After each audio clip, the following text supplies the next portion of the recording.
Well, hello everybody. Hey Charlotte, how you doing? Hope you're doing good. Hope everybody's doing good that stops by. Uh, First off, this isn't a standard Monday Night Live or anything like this. I'm not working on the um, Pumpkinhead dude. There's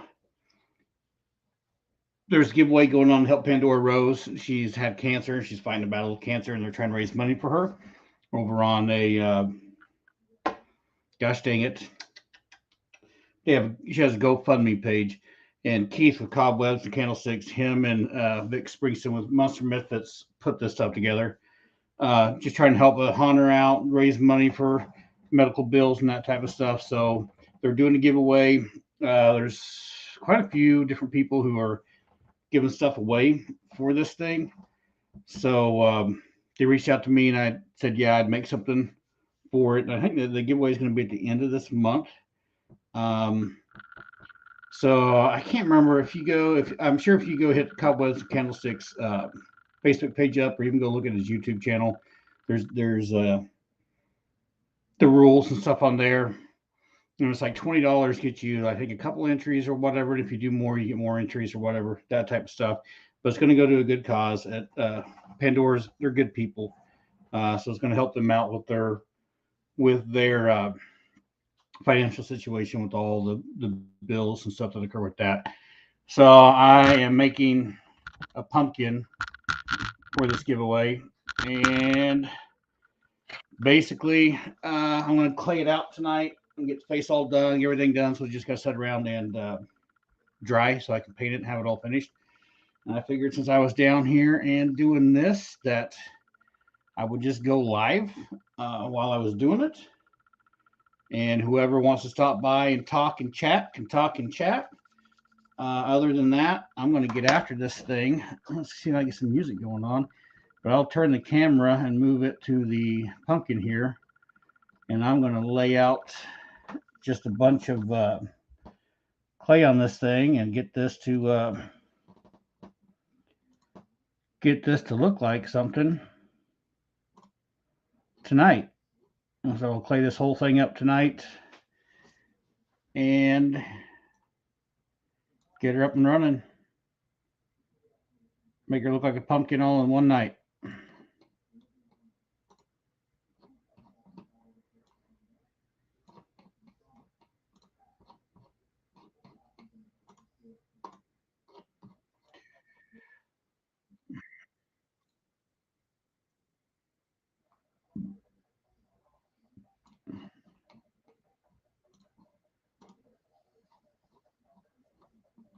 So if anybody's got any questions why this stuff's going on, feel free to holler. If you just want to say hey, whatever, anything, having fun in the chat, whatever you want to do, just holler. There's nothing special about tonight. No real class, no real anything. It's just me getting this thing together because it's got to get done.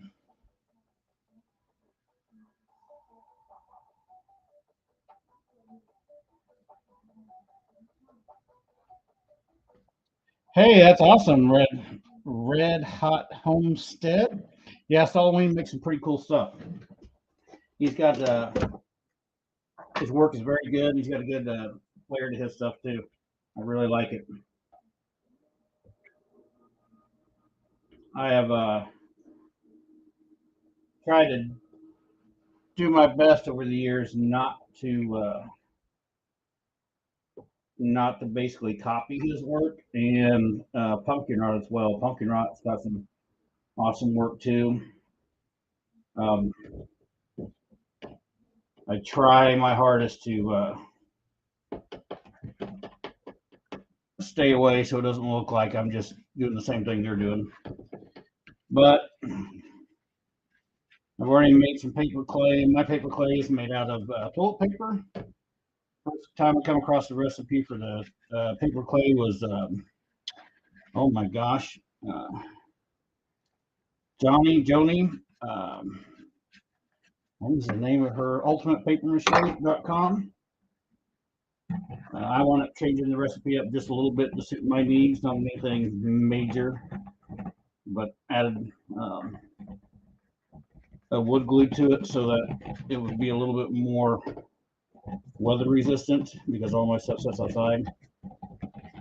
I've done the clay with the fiber insulation in it. That works good too for bulking or whatever, but I find that the toilet paper clay is a lot nicer for detail work.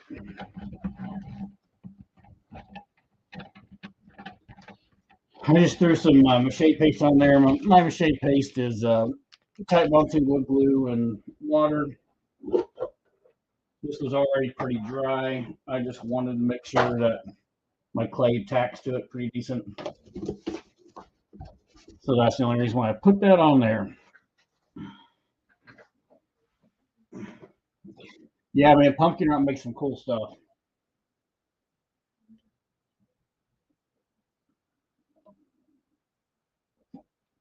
Charlotte, I'm sorry that work was a pain today. I mean, I understand how that stuff goes, but of course, not your line of work, I don't, but I know what it's like to have a cruddy day. So hopefully it's helped out a little bit. I know there's a lot of different people that do pumpkins in a lot of different ways. Um, some people do them where they basically kind of sculpt a section at a time and let it dry and then move on. Um, I try to get mine done all at once, all the way around the pumpkin.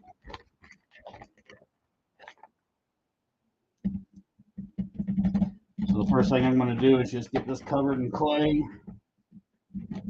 and then we'll start doing detail work on it. And I'm going to lay it on thick. I need this real quick. Let's throw this on here for now.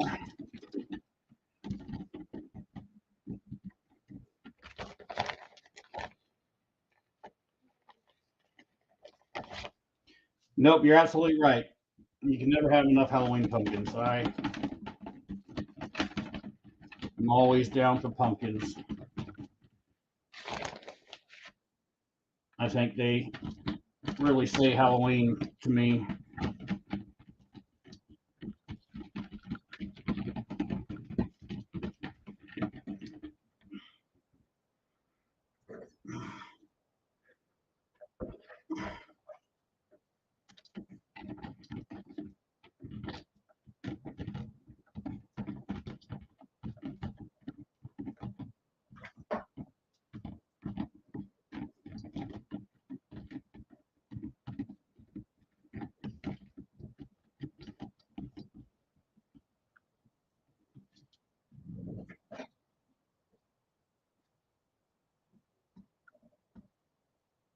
Yes, this is the toilet paper recipe I'm using.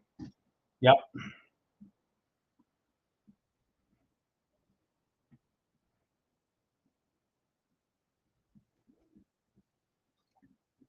I only made one batch, and I hope this is going to be enough to get me through, or I'm going to have to stop midway and make a whole nother batch. I don't want to do that. I should have been smart and just doubled it.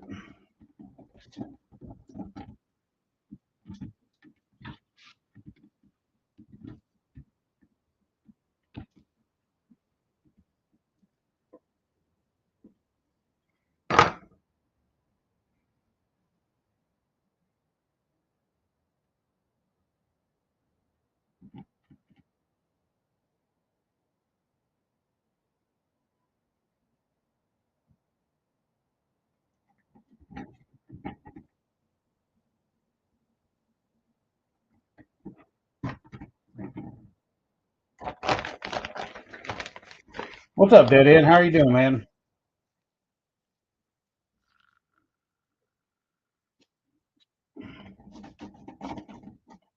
Yeah, those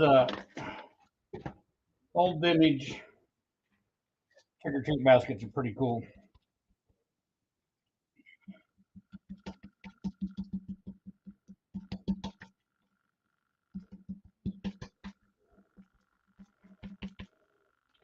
I'll raise this up so you can see what I'm doing.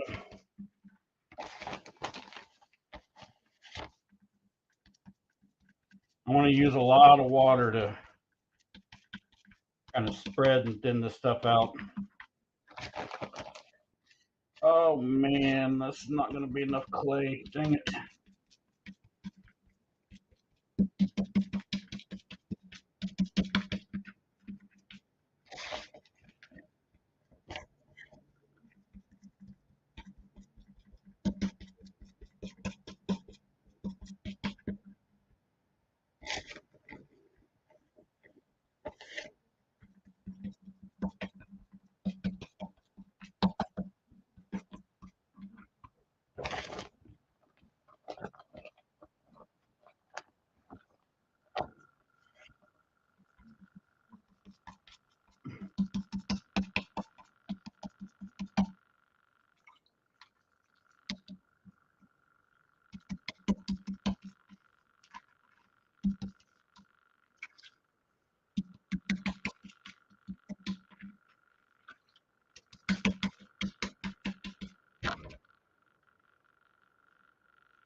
Right on. What's up, Mo?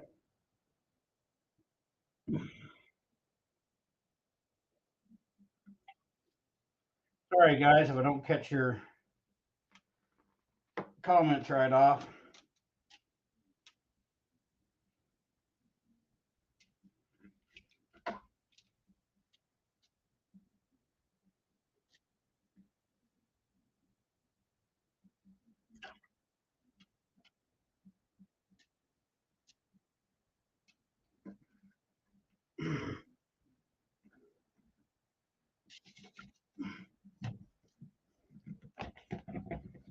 Okay. Now I can work on this. Let's go back down now.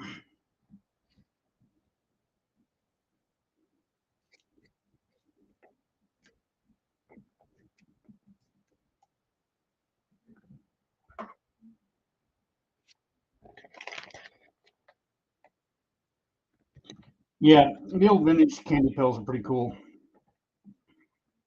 I made well, I did a class with the candy doing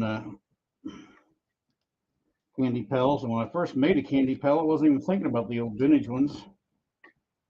I just thought it was a pretty cool idea, and then I've come across quite a few of those old ones. Well, I don't own any, but I mean I've seen them all over the internet.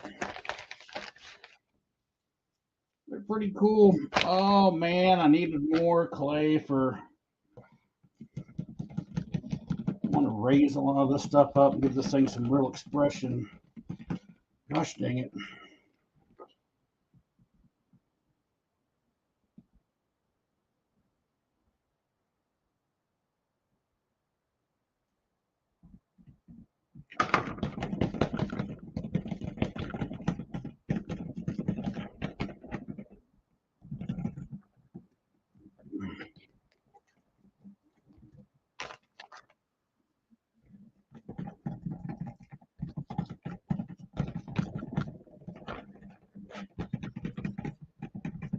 Sad, it's been a while since I've done just to pull out quick pumpkin.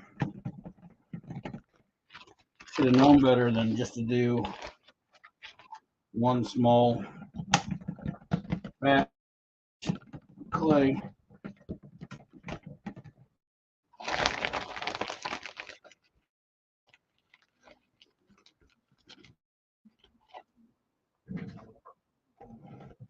Then make one, man. They're not hard to do.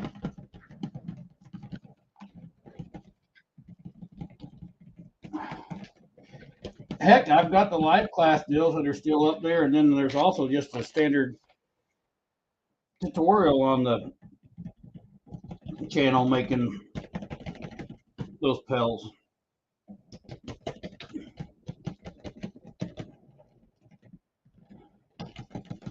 The other tutorials kind of cut out and edited, so it goes a little faster.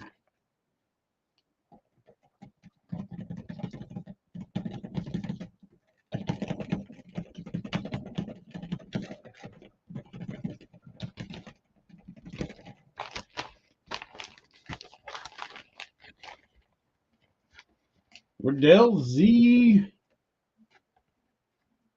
Yes, this is my traditional clay recipe. The toilet paper clay with the Type Bond 2 wood glue in it and stuff. Sure is.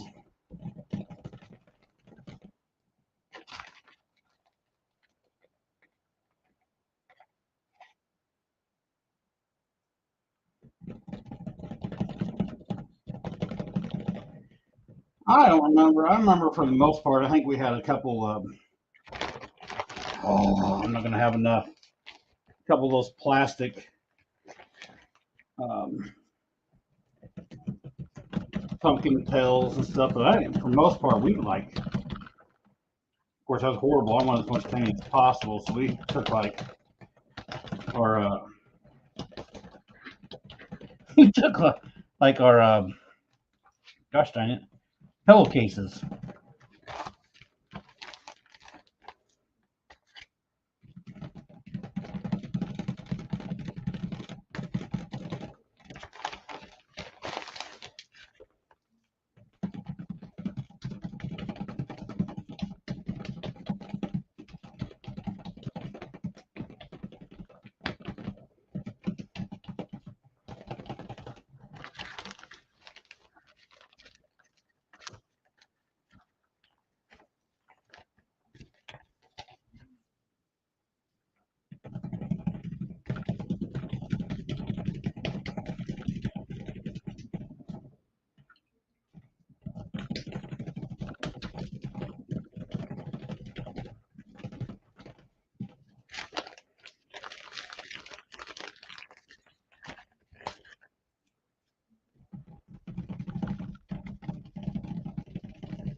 I may have just enough to get this basically shaped out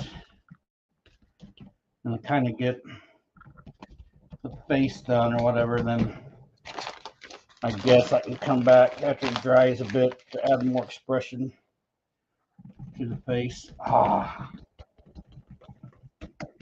should have made 2 batches.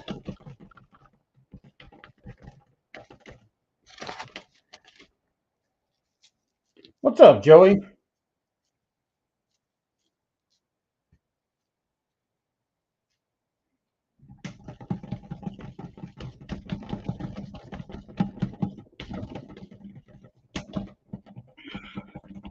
For those of you that are on here that follow Keith at Cobwebs and Candlesticks and Vic at Monster Misfits and stuff, this is all for this particular pumpkin's for the giveaway for Pandora, raising money for her.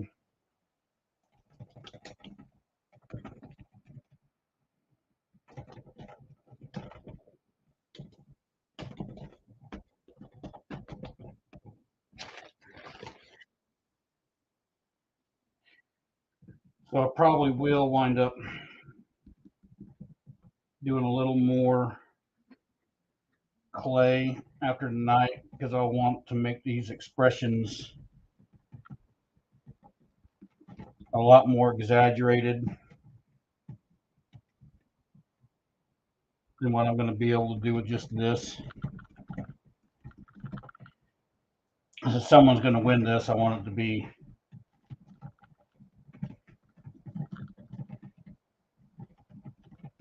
little more above and beyond normal.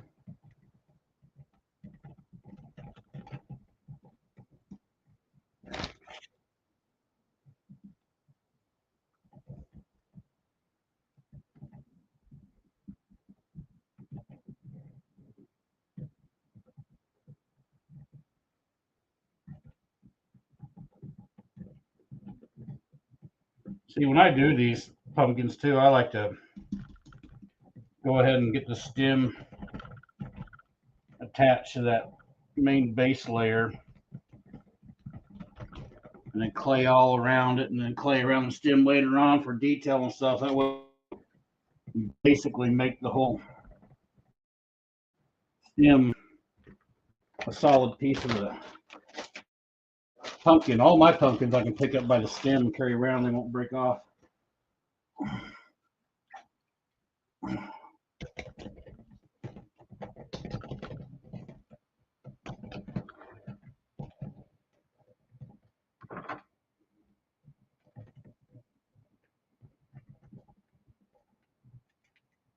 It's my number one favorite tool in the world for doing pumpkins. This is just a cheap spoon. And it's just got this flat edge on the handle. It's kind of rounded. I use it all the time for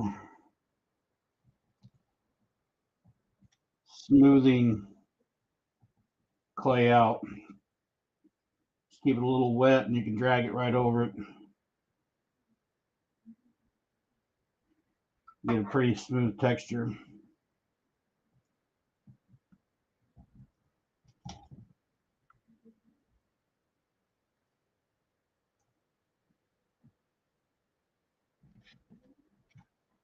Start playing around with some, I guess you want to call it real clay this week. I got a few projects in the works. I want to make some different stuff, and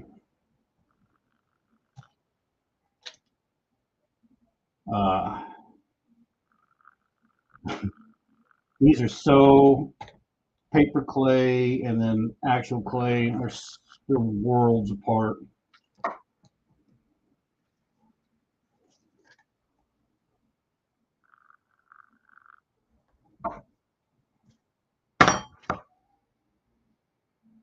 How they work.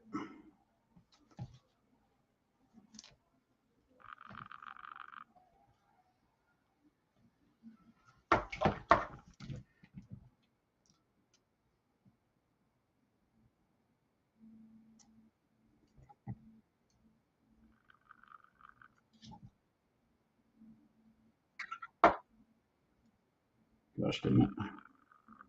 Every once in a while, you got to be careful. If your spoon dries out, and if you put too much pressure in there, it will grab instead of gliding over the top.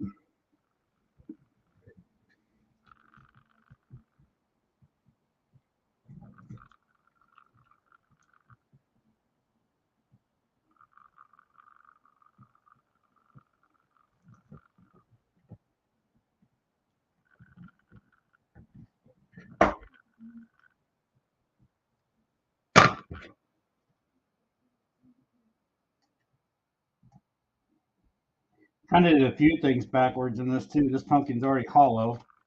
And I usually kind of leave some stuff in it, but I got ahead of myself. So hopefully, let's hope that I made the structure good enough that it doesn't collapse on me later on.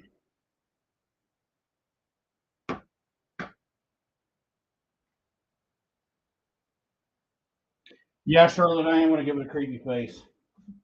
That's for sure. I bought these ball stylists for this other clay, and I'm not sure if I can. That kind of works, but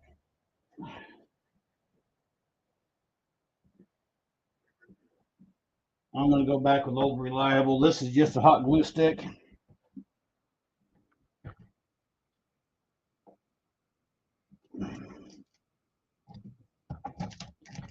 And I use those a lot, just like this, to start the ridges.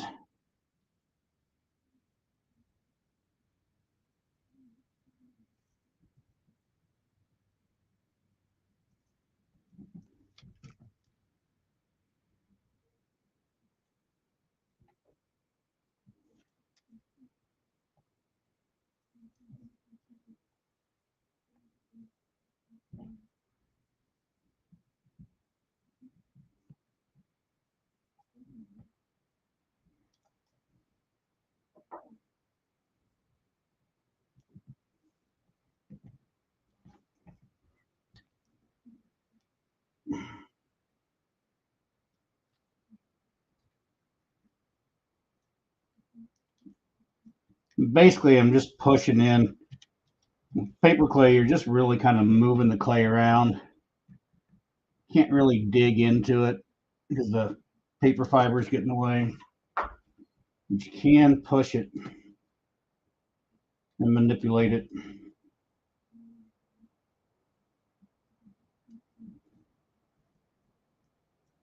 I'm still kicking myself for not making 2 batches of clay, especially since I started this live deal. I don't have time just to run up there and make another batch.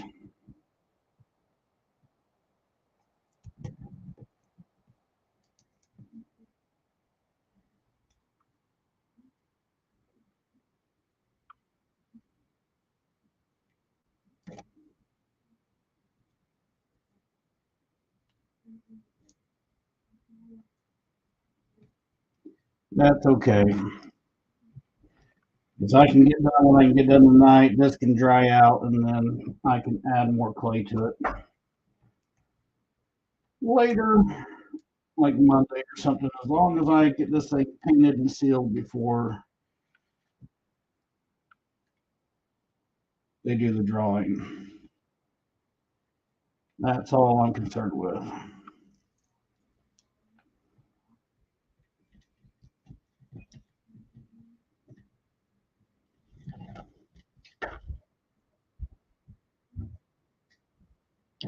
Hey, Lupin's here. What's up, man? It's kind of nice to see some familiar names in here. Charlotte's here and stuff on a Friday night instead of just a Monday Night Live. Like I was saying before, this is the pumpkin that is going to be on the giveaway to help raise money for Pandora in her battle with cancer. And I sat down tonight and needed to get this part knocked out and figured I might as well just kind of go live and see if anybody's out there and wanted to hang out while I was doing this.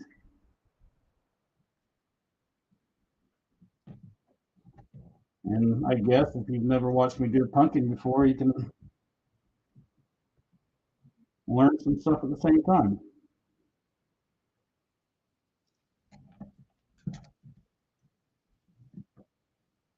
Oh yeah, let's. All right, so see,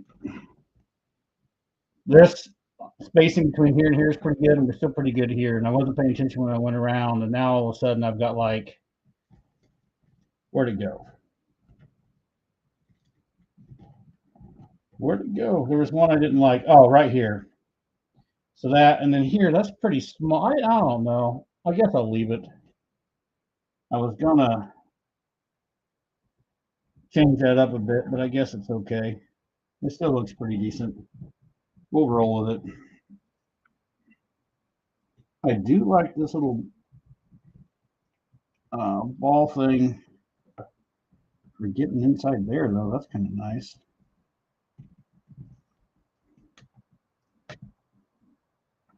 I'm hoping these tools do me good for this other clay.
But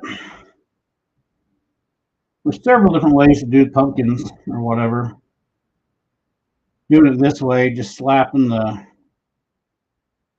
clay on like that real quick, and then kind of smoothing it,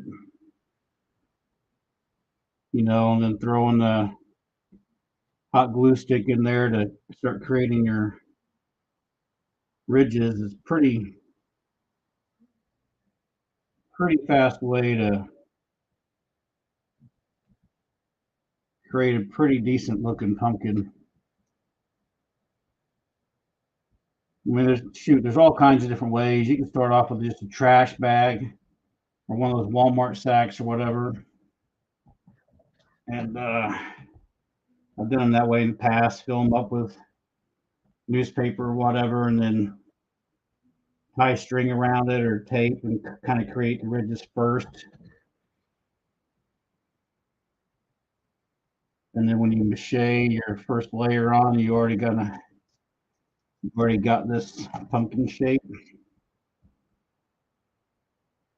I started going this way quite a few years ago because I felt like it looked more like a natural pumpkin.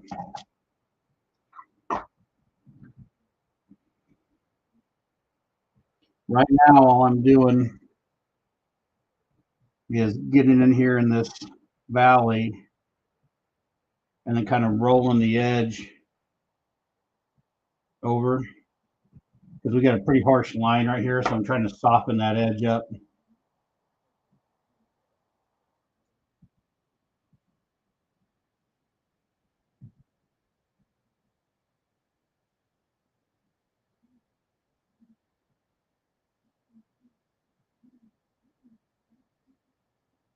So I start from the edge there and give pressure and then push in towards the center of the ridge there. And it slowly just kind of works that paper clay to the center, softens this edge, makes it start looking like a real pumpkin.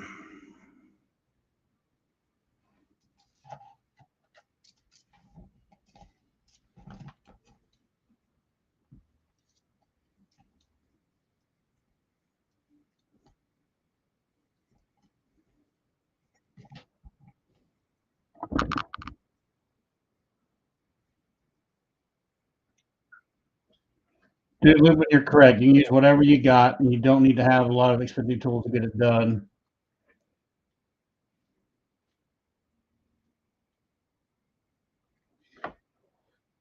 Yeah, Linda, it's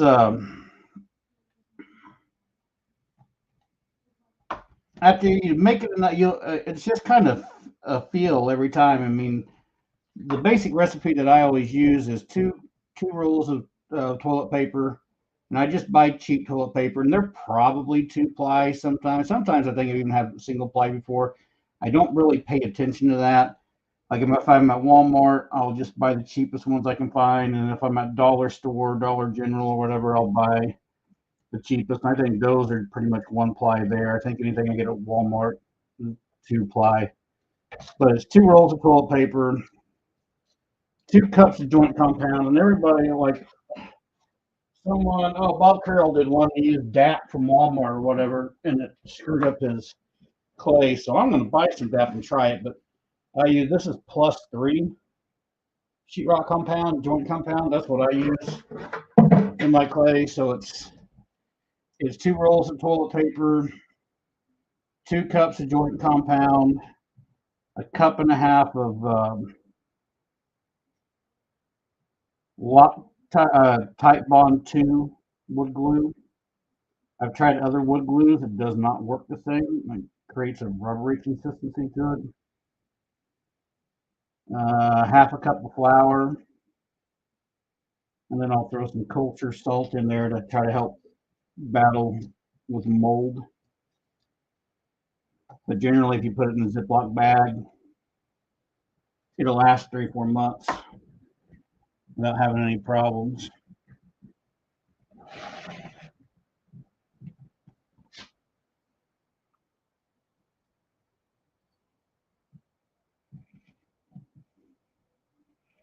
But I mean, it's such a different compared to this. I'm making some other small pumpkins to make some molds with, so I can either do some plaster pumpkins to sell that people could either buy and paint or paint and just have for inside decorations or whatever. Anyway, I'm playing with some other clays to do some different stuff to create products that I can mold with. And I have done mache for so long that I want that clay to react in a certain way and it doesn't. So I'm on a whole nother learning level with that. See how that's smoothing out there? There and there. It looks more like a pumpkin now. And we've got these hard edges here. So basically, I'm just going to work my way around and keep rolling this stuff over. Before we know it, I'll get all the way around this pumpkin and will look like a pumpkin.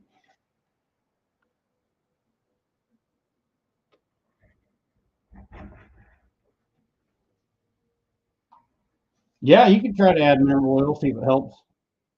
Are you trying to get rid of the stickiness, Lukeman? Is that what you're trying to do? I know that when mine's a little too sticky, I'll either throw some more flour in it to kind of pull that back, or like you see here, I keep water with me all the time.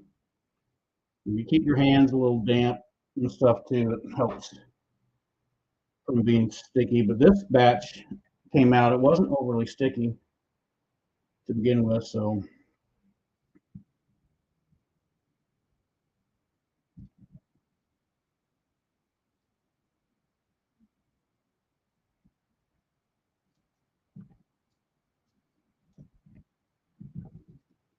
I guess if I move this, you guys can see what I'm doing. I don't know.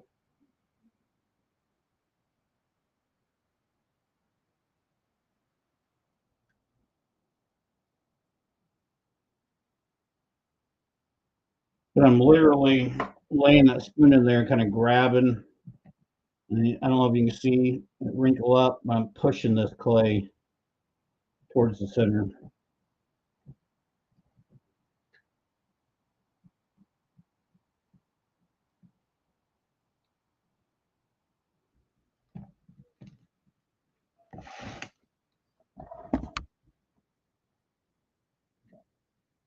Yeah, that's what I saw. Dad's got something in it causing some problems.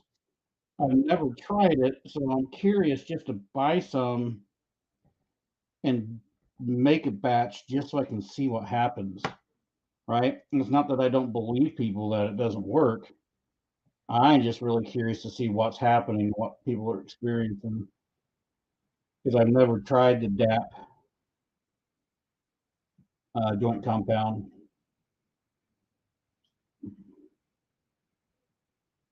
The brand compound, that brand there, you can buy that at like the one I use. You can buy that at Lowe's or Home Depot.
Yeah, this single batch I made, I don't even have any clay left in my bag.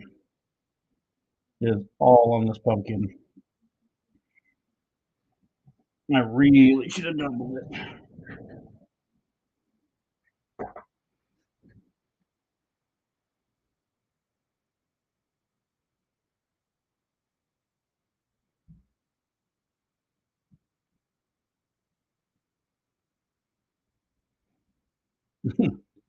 Yeah, Linda, it can be. I don't know. I've gotten the more I've played with it and the more I've used it, I'm pretty consistent on the way it comes out. Um, but I also watch too. Like there's times when I'm doing it and I'm adding my toilet paper. Like I won't add all those all that toilet paper right at once when I'm mixing up all my uh, joint compound and glue and stuff. Kind of add it to it slowly. That way, if I've gotten, let's say I got a toilet paper that's got more plies in it than the other stuff, like I can watch the consistency as it's coming together and adjust. And if I don't need to put any more in, then I won't put any more in. If that makes any sense. I've done the fiber insulation a lot. It works really well, but you can't get when you start trying to get really fine details. Those fibers are so big in that stuff that I've never had success with getting good details. Like the witches that are in my yard, the ones they've been there forever. If you go and look at my videos, you'll always see these witches, and one of them's got a hood on, and she used to hold an apple and stuff. And I think she's even one of my profile pictures. I was able to get all these fine wrinkles and stuff in her skin when I did her with this toilet paper recipe.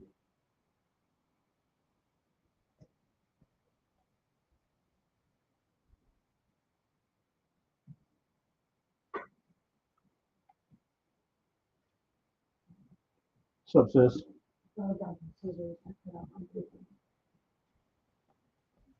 toilet paper For work. for work. Yeah. What do you got to cut out for work? Flowers and signs. Oh, are you guys decorating the library? Yeah. Oh, that's cool. Yeah. So I chose to cut some. Don't lose any of them parts. Yeah. I'm gonna know those. Hmm? I'm gonna have those. Well, there's two pieces there that are his hands or paws. That one of them I just got to completely. One of them I know where it went, so I'm gonna be able to glue it back together and then do some fill in. The other one, I'm just gonna have to reimagine it because there's so many pieces busted off from it. Then I was gonna go ahead and glue that other wing on, but I ran out of my super glue. So Oh, is this one glued? Is all this glued on? yeah, everything. Yeah, he's even that tail where it looks like it's broken. That's all glued on. So the only thing, the two hands aren't glued on, and that wing isn't glued on. Everything else is glued back together again. I just ran out of. It even looks kind of cool for the cracks because he like the food is the castle, so you can look at it. Well, I would like to getting back to yeah as close as I can. I'll even try to keep the same color on it. I won't try to rework his art.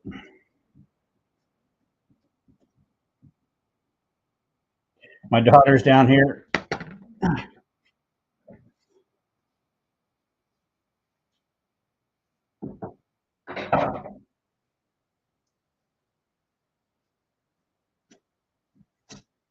Oh, thanks, Nancy. I'm glad you enjoyed the videos.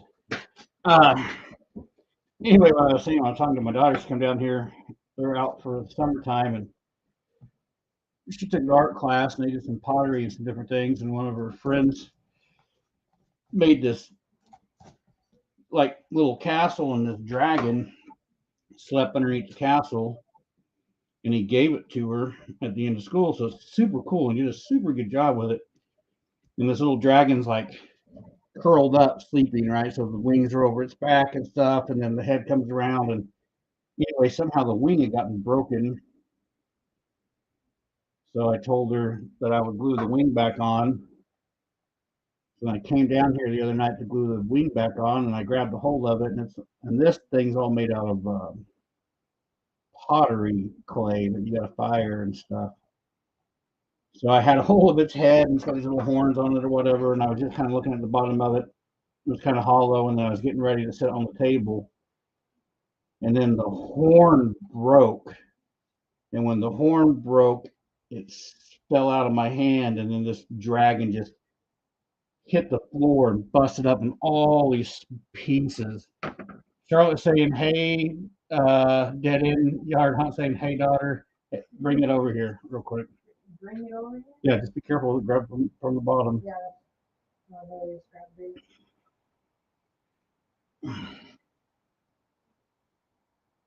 So her friend made this little guy, this little dragon, and when she brought it home, the only thing that was originally broke was this wing right here. And like I said, I was going to fix it, and then I had a hold of it by the head here, and this horn right here broke. And when it broke, this guy fell out of my hand. He hit the ground, shattered. You can see the tail's broken through here, broke off here. This wing broke off, the head broke off, the horn broke off. There's hands underneath here that broke off. The whole arm broke off. It chipped off. This back leg broke off. All this stuff broke off. And it was so cool. He did such a good job with it. So I've been trying to glue it back together like a jigsaw puzzle and get it as close as I can. And then I'm going to take some other clays and see if I can, all the pieces that are kind of missing and broke, and kind of get everything smoothed back together again and repaint it. It could have broken to a tiny. Try to go back in the same colors that he used. So it could have broken to a million tiny pieces. Oh yeah, I got super. My heart about sank when I dropped it. I was like, "Holy cow!"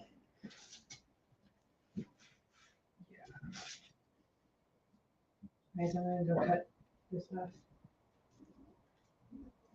Does your mom know what you're doing? Yeah.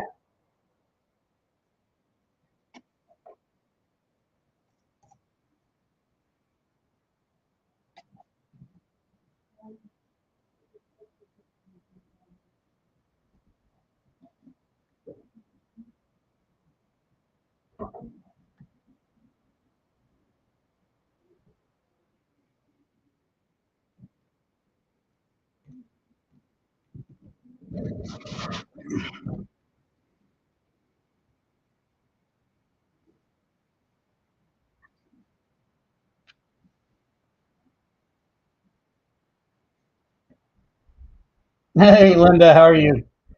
Yeah, Lupin, correct. Instant jigsaw puzzle. Instant 3D jigsaw puzzle. I'll get her fixed though. I'll get it back to dragon shape, and it can go back underneath the castle again. Because he made this castle that has like a, a tower here and tower here, and then this kind of bridge thing humped over the top of it, and then it was meant the dragon kind of curled up right underneath in that little area there.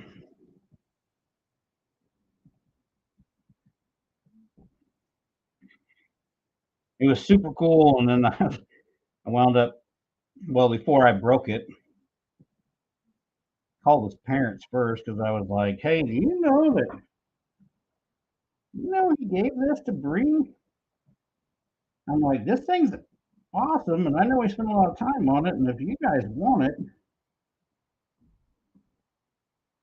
you know, you let me know because it's something he made." And they were like, "Nope." He wanted her to have it, so I was like, "Okay."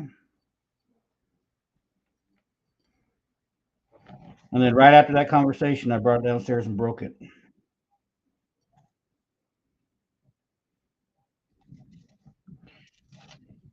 Now I got to fix it. Oh, thanks, Linda. Yeah, this thing's going to be pretty cool. It should be. We'll see. I want to make a cool face in this.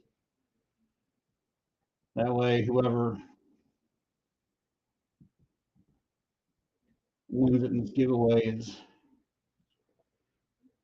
happy with it. I've done a few giveaways actually over the years. I've made some pretty cool stuff over the years. It's so funny because a lot of the stuff that I've made that I thought was really cool, I don't even have. It was either given away or sold.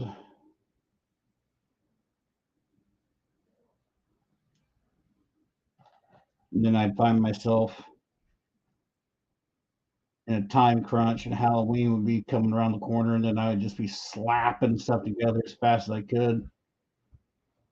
So I'd have something for Halloween.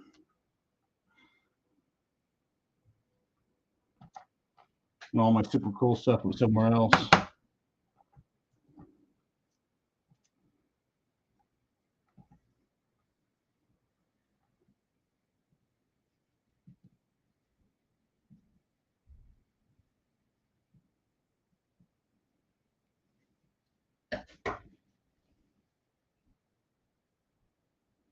Yeah, I'm definitely gonna have to make another batch because I have a feeling some of this is gonna crack out a little bit, which is okay. I get that question a lot too. I see people when they're talking about doing the shade clay and all this, and they're only doing like little bitty layers at a time or whatever. That's not me, man. I slap it on. You can slap it all on, slap it on, do it. Just slap it on. It'll dry, and if it cracks out a little bit with this stuff, you can go right back in and just fill the cracks with some more clay. Jam it in the crack and let it go, and it'll dry right up, and you'll never know there was a crack.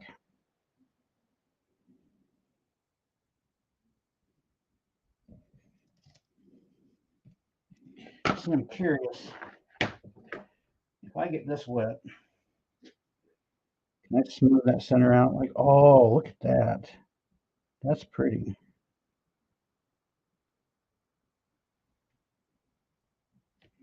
Okay, kind of neat. So some of these ridges that were a little, yeah, cool, cool. Did not get those for this clay. I got those for the other clay, but I can make them work. And that's something I've noticed too is that with paper clay, for me anyway, it might not be this way for everybody, but I've noticed that metal tools work best, especially when you're trying to smooth areas. If you have a metal tool with a little bit of water, it doesn't grab the clay quite as bad. If you're trying to use plastic or wood, that stuff really kind of grabs the clay.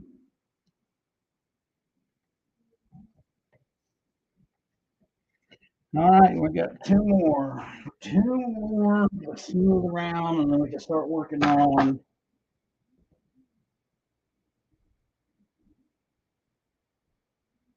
giving the thing a face.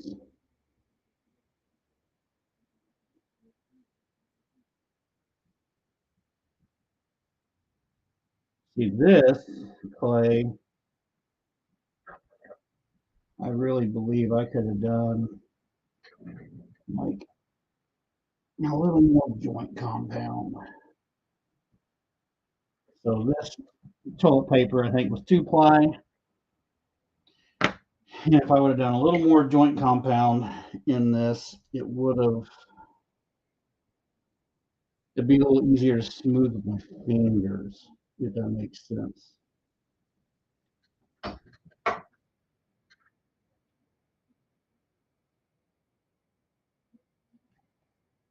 Yeah, I know, and when you get busy, it's rough to try to get things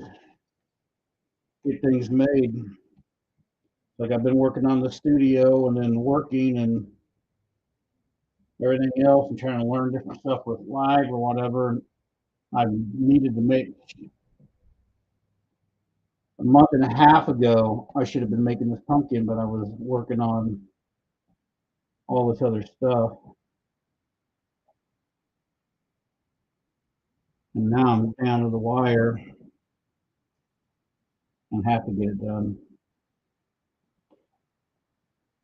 Oh, cool. Well, we got 10 people watching. Of course, this is not a class. If you guys enjoy this type of stuff and you haven't seen this before, been here before, Monday nights, do what's called a Monday Night Live.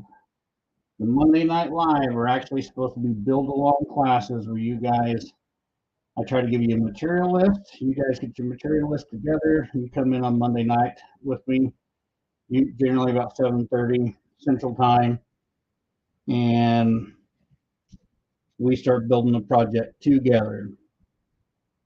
I'll try to show you what I know. Generally, I try to do projects I've already done so I can actually teach it. Um, Depending on what size the project is, those Monday Night Lives for one project will last 4 weeks to 5 weeks until we've got a completed project. It's a lot of fun. I think it's fun. I don't know, it might be boring to watch, but you guys, especially when we got people who are building along, which is awesome. Uh, so that type of stuff interests you, look for Monday Night Lives. We've already started one. We're 3 weeks into it, and we're making the Pumpkinhead monster from Pumpkinhead the movie. Just a miniature one. He's only 2 foot tall. I can't really call it a class because I've never made a small little kind of miniature thing like that. So I'm winging it. There are some people that are building along with me, and theirs have turned out pretty cool too so far. But I can't really call it a class, and it's been kind of rough because everybody kind of wants um, material list on that. And I've never really been able to give them one because I've not been every Monday. I haven't really known exactly what I was going to use. So if you watch this Monday Night Lives for the next couple of weeks, it may not feel so much like a class. And that's because I'm working on a project that I'm just winging and never did before, and I'm just kind of figuring out how to do it. But other than that, I try to, other stuff we're going to be doing will be in my wheelhouse, and I'll be able to give a good material list and all that. And then besides that, if you guys want to support the channel, you can always go to Patreon. I've got like a $2 and a $5 a month deal over there. I've gave some updates. I got some patrons that are rolling around here. You can see, you can ask them. I'm pretty terrible sometimes about getting updates over there. Life is busy, and I'm trying to do things. I've got to figure out how to make more of a community over there and do some different stuff where it's all together as once. But if you want to support the channel and you like it, all those proceeds that go into Patreon go into this, whether that's materials for making a new project, whether that's new cameras or new hard drives to save files in for the videos, whatever. That all that money is used to support this channel. And then just watching the videos is a big support. You guys spend your time watching these videos when they come out. That's awesome too. That helps out as well. A like and a share always helps out. Helps the algorithm. The more you guys talk, make comments, the more YouTube thinks people like these videos.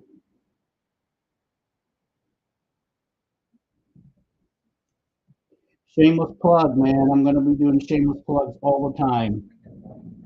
You can say he sold out. Yes, I did completely.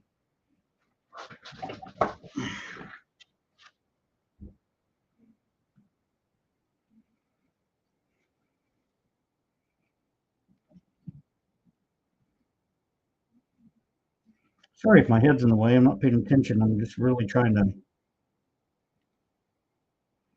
watch this. This one was pretty rough.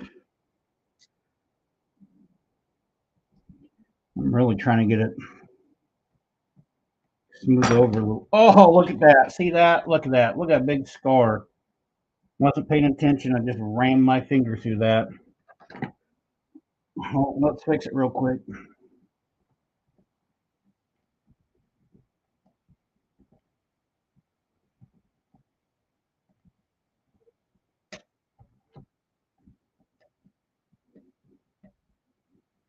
See, paper clay is pretty pretty forgiving. That was hey, dead end. Thanks for the freaking super chat. I forgot to say about that. Super chats as well. Those always go super chat. Those funds go into this channel all the time. Did you guys see that? That was a pretty big scratch, and boom, back to nothing. Mary.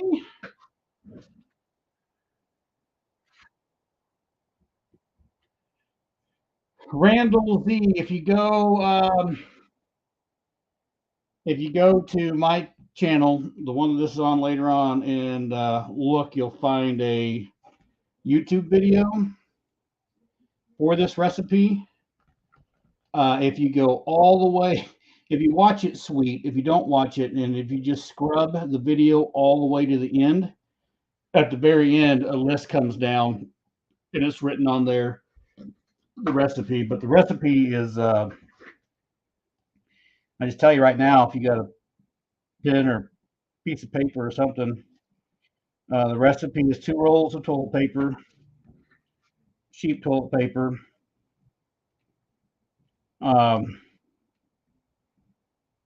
2 cups of joint compound, a cup and a half of Type Bond 2 wood glue, half a cup of flour,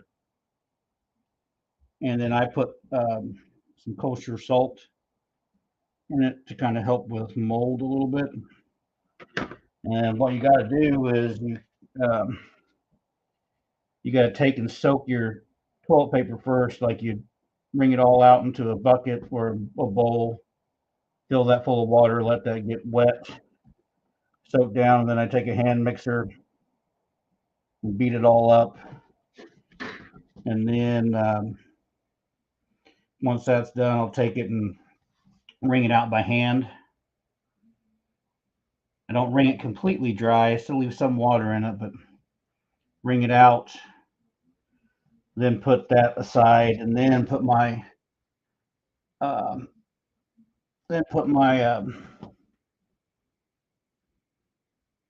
joint compound and glue and stuff in a bowl, along with the flour. And then I start adding the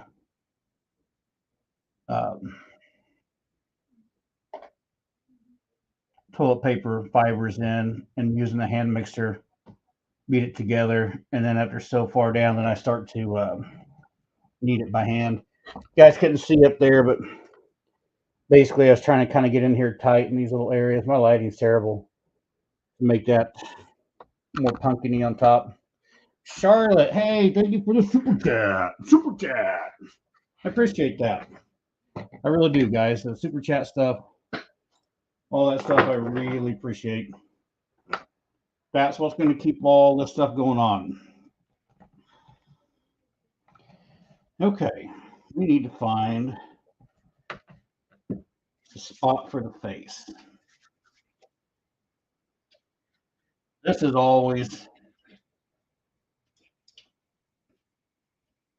I guess, a challenge or whatever. This is no different. What I'm getting ready to do right now is no different than just a real pumpkin and going around and around and around until you find a spot that just cries out to you, hey,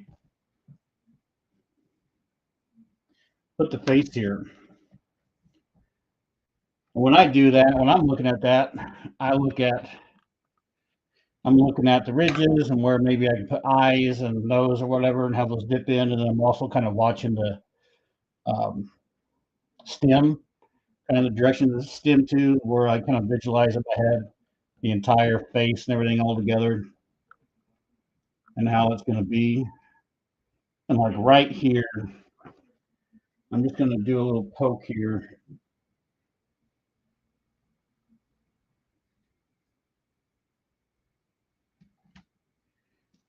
Because when I look at this, okay, I'm going to turn this to you. So when I look at this, I've got these adorable little eyes in here now.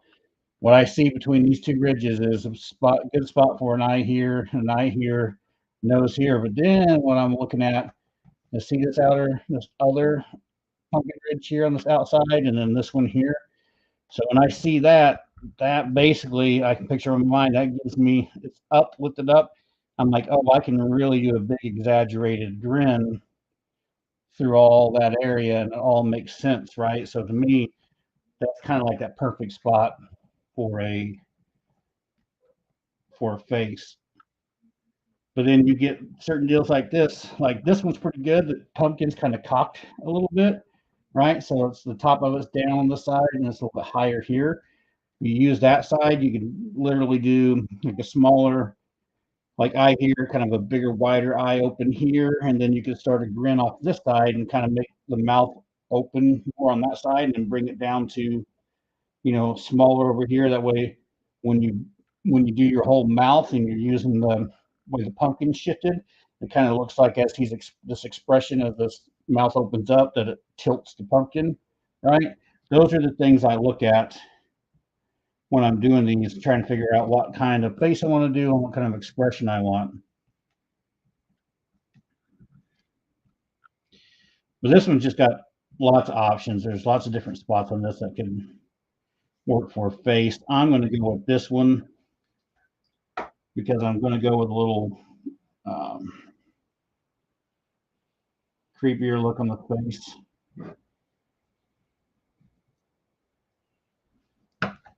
So this is the area I'm going to use right here.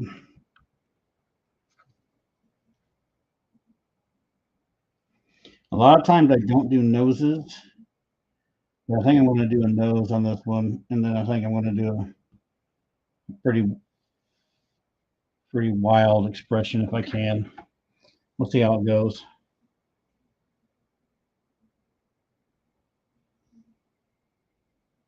Yeah, so Mary, here's the thing. So yes, Lupin, you're correct. There's also a recipe on the channel. It's wood clay. It's made out of sawdust. I got a buddy that does woodworking, and I need to get with him to get some more sawdust. I haven't done it in a while.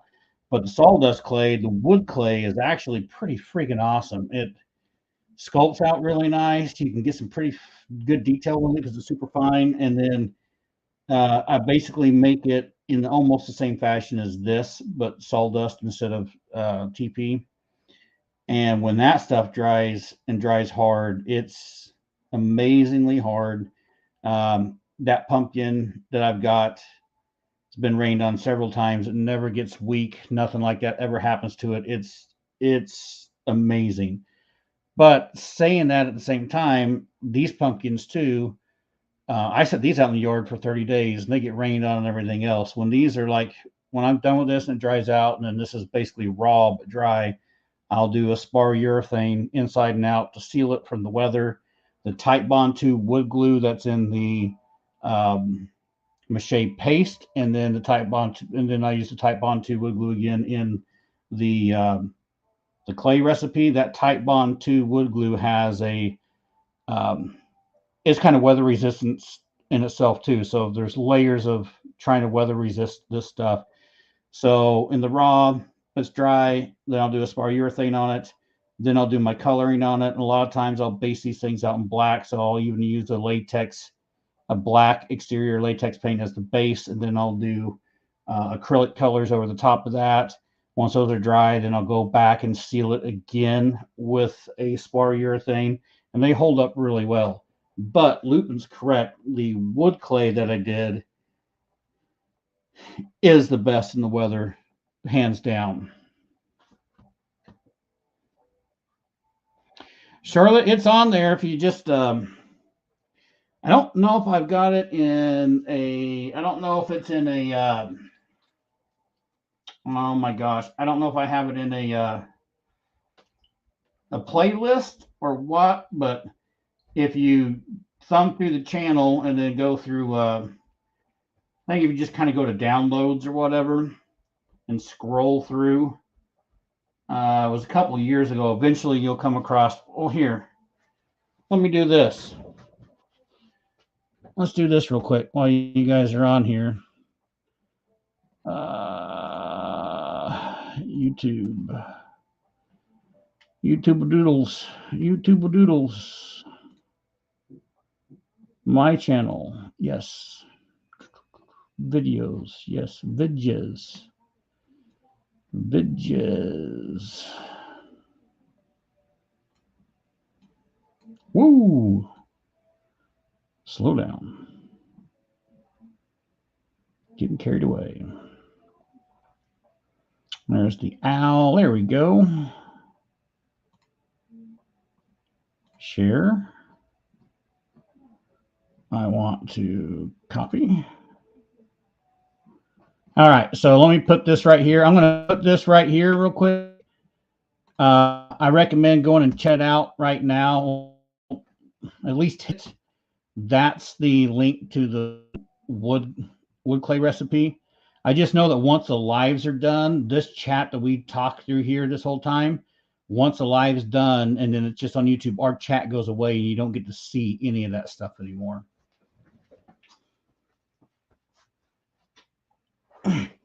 Oh, thanks, Lupin.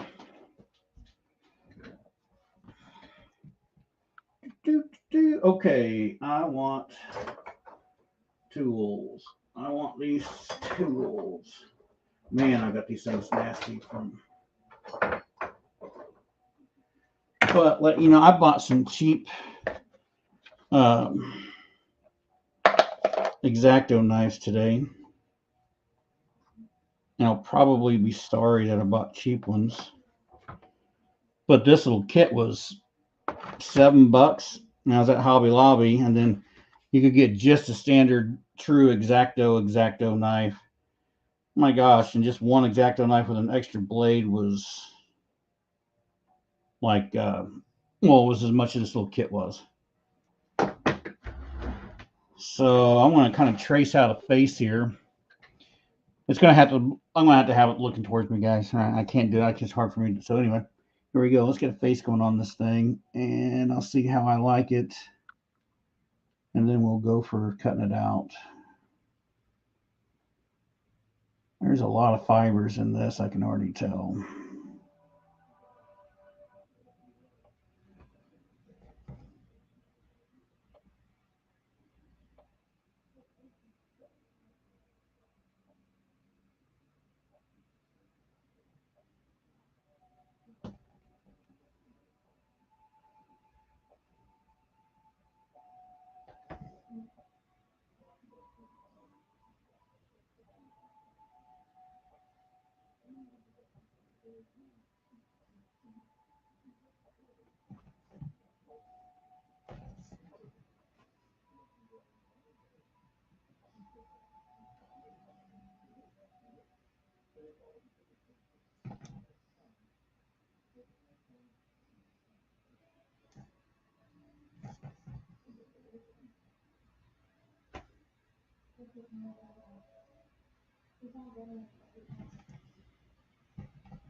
Now let's do,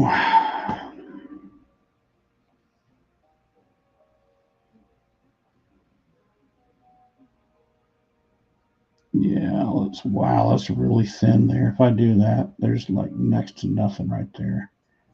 But you know what? We can add some clay to it. Yeah, so I'm going to do kind of like a skull nose type thing right here.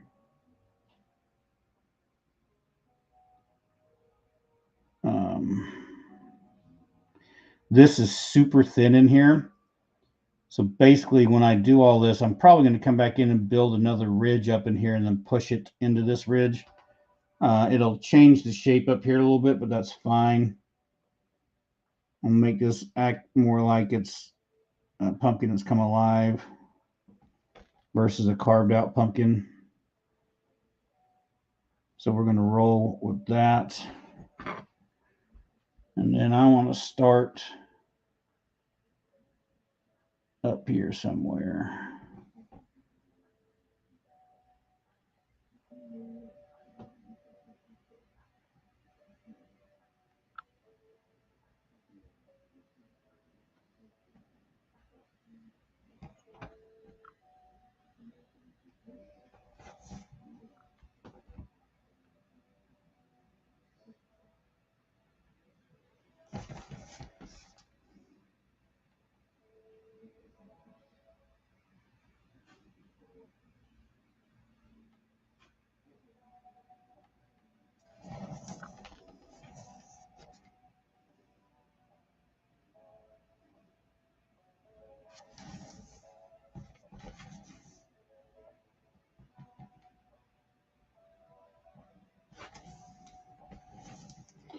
But this one, I'm going to take this mouth's going to be so wide that whoever wins this, I'm actually going to recommend that they don't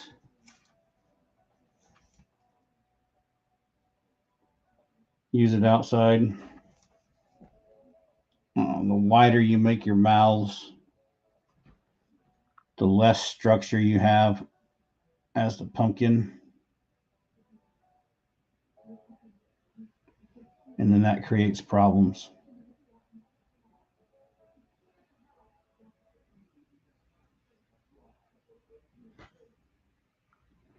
Hang on, guys. I don't know what's going on in chat.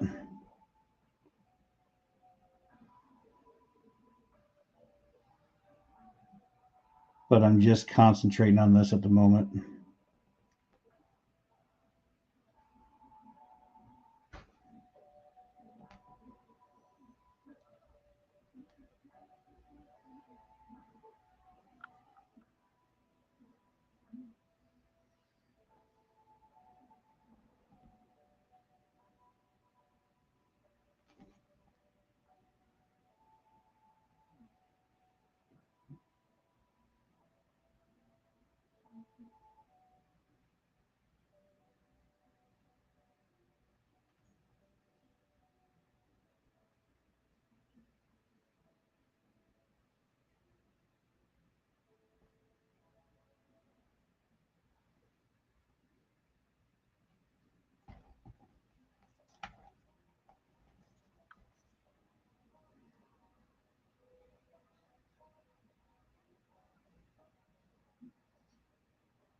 This is definitely going to take a couple nights of sculpting because I'm going to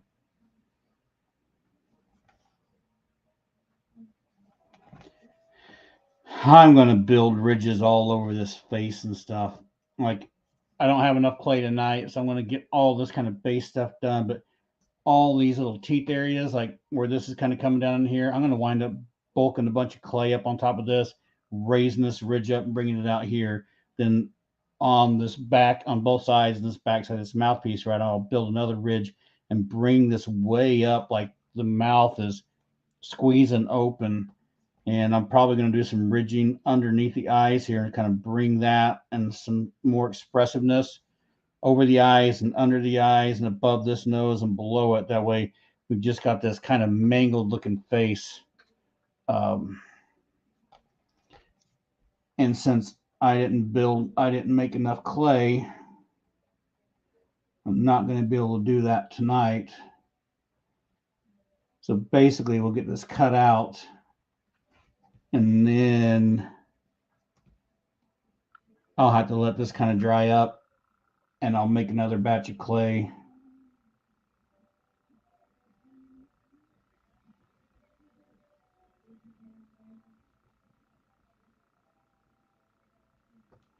And come back in and do all this other stuff.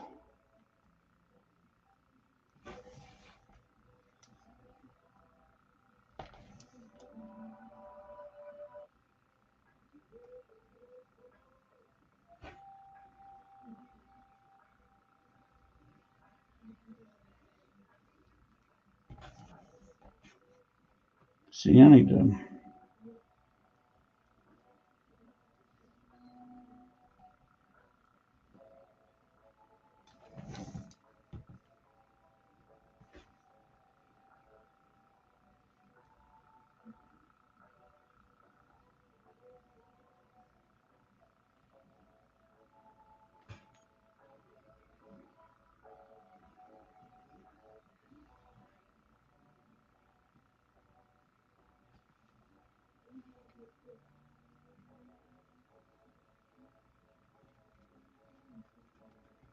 Yeah. I like this side a little better. I changed the kind of teeth up some on it a little bit to make things a little more ragged. We'll see.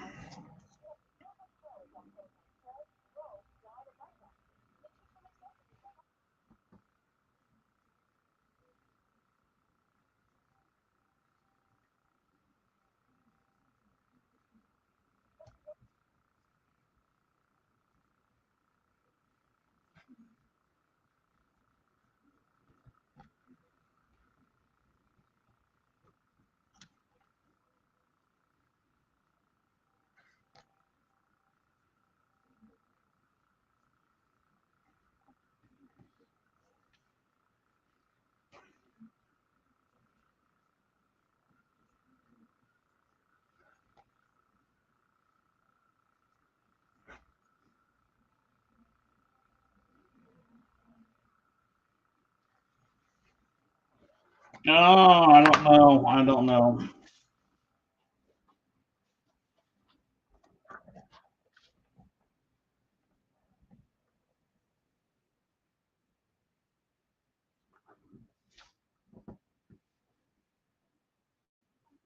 I don't like that.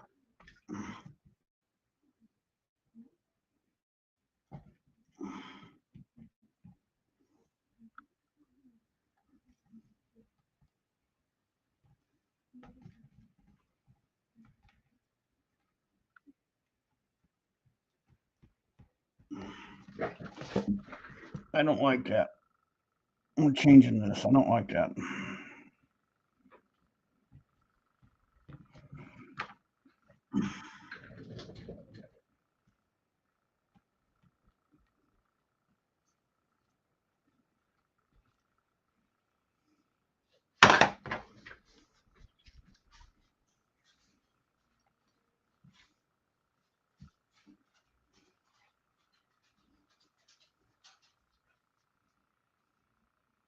Hey, Rufus, what are you doing, buddy?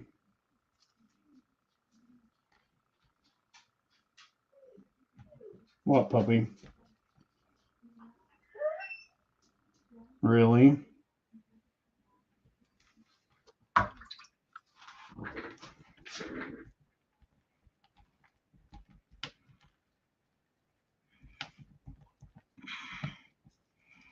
Erasing the mouth.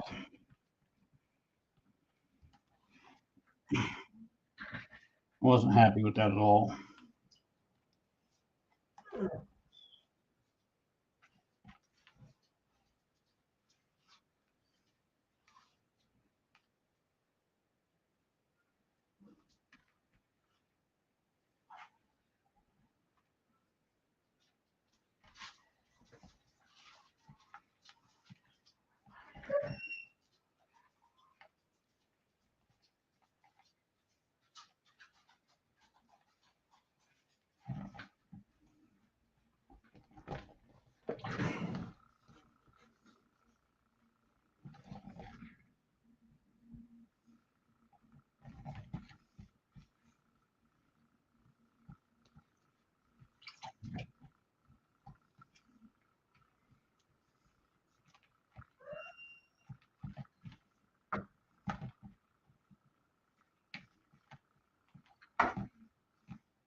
Yeah, dude. And if you do it, the finer sawdust you can get, the better.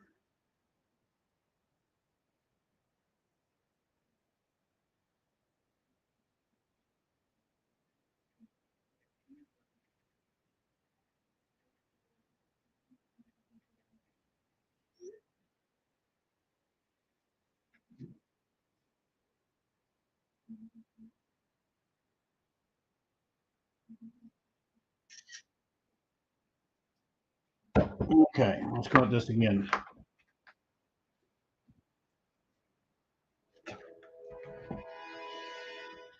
You still want this big grin up here.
Why is this thing fighting me so much?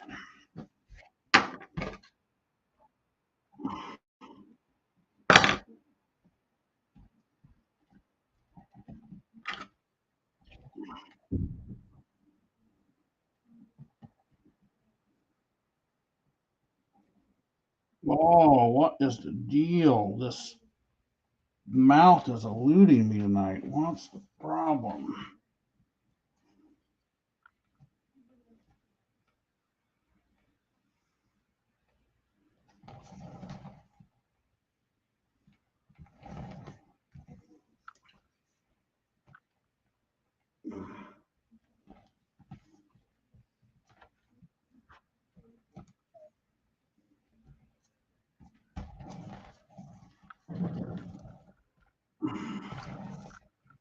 Maybe we don't even do the nose.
Right? Just look in the mirror. That'll work, huh?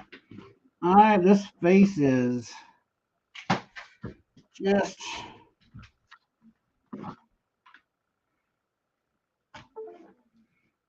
not doing it.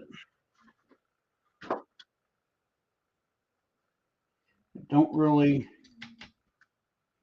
understand why. Let's see if I can bring something up here. Do. I'm sure you guys can hear all that. Yes.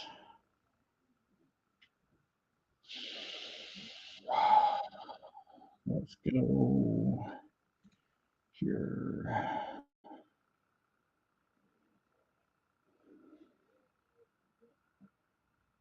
Open up.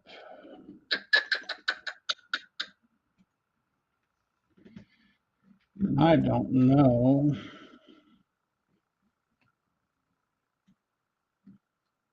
if I do this.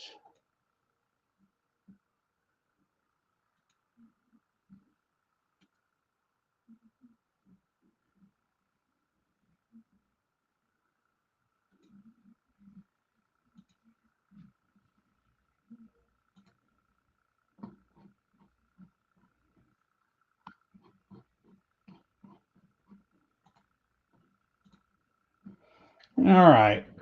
So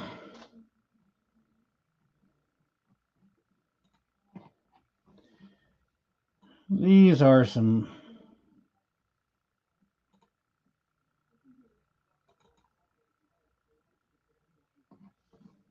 guys I did in the past.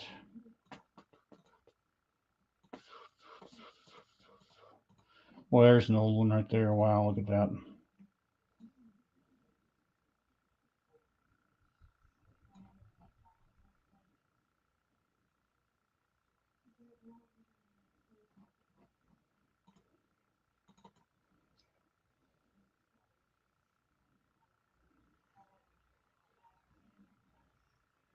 Hmm.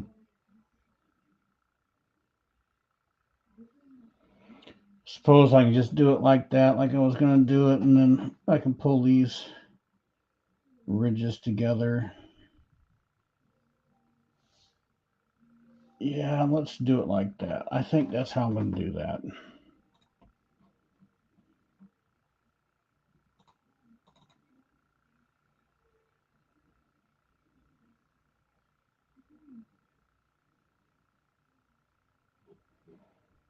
Kind of the same difference from back in the day. Yeah, let's do it like that.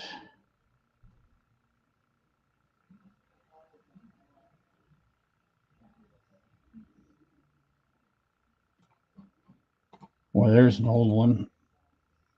There's an old one that I did a long time ago for a giveaway.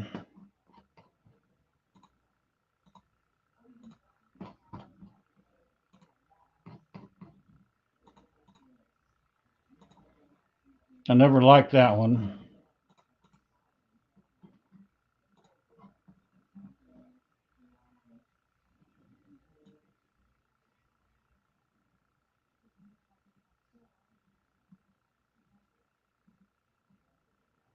Okay.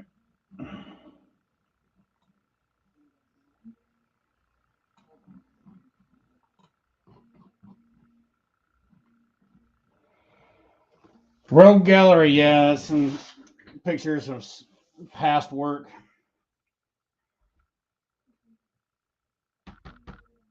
Let's do, here we go. Let's do this. So I'm going to pull these teeth back like I was originally doing, and it'll come together better when I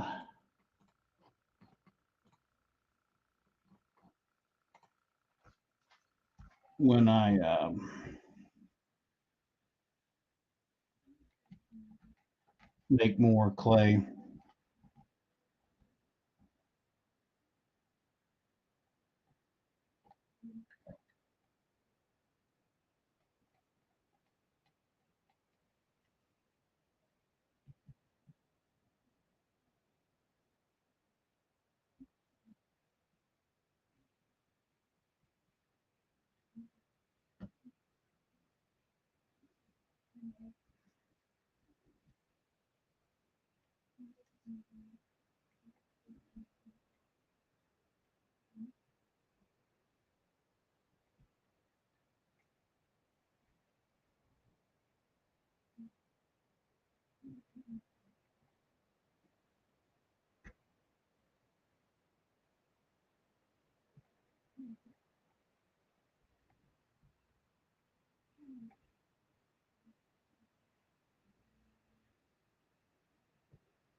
Oh, that bunny down there? Yeah, I got to get him finished up. I was building him for a video for Easter time, so he's going to be a decrepit, rotten Easter bunny with rotten eggs and stuff. However, didn't get the video finished, so more things like that to come, man.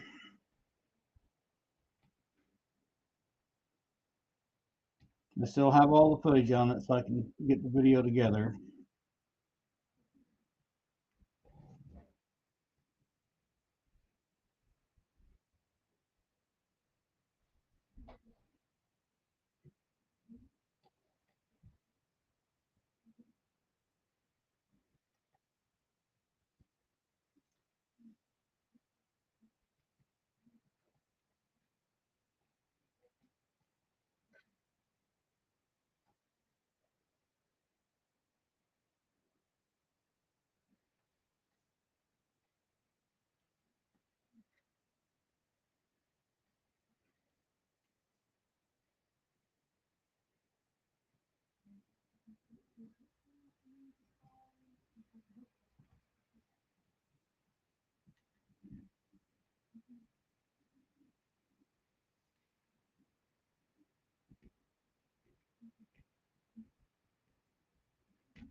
Okay, that's how we're going to play with that. And then we're going to kind of play with it like this.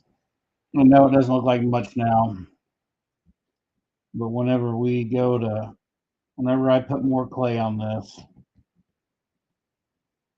this whole dynamic's going to change.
Yeah, I'm the same way, Lou. When it's rough, sometimes making them mirror each other.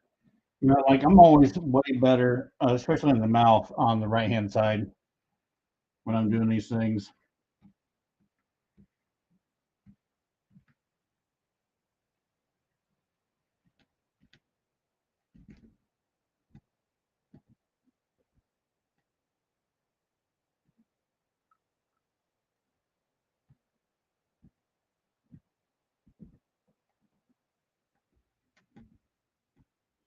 I feel rusty. I haven't done full out clay pumpkin in a while. I've been playing with cotton balls and stuff so much lately that,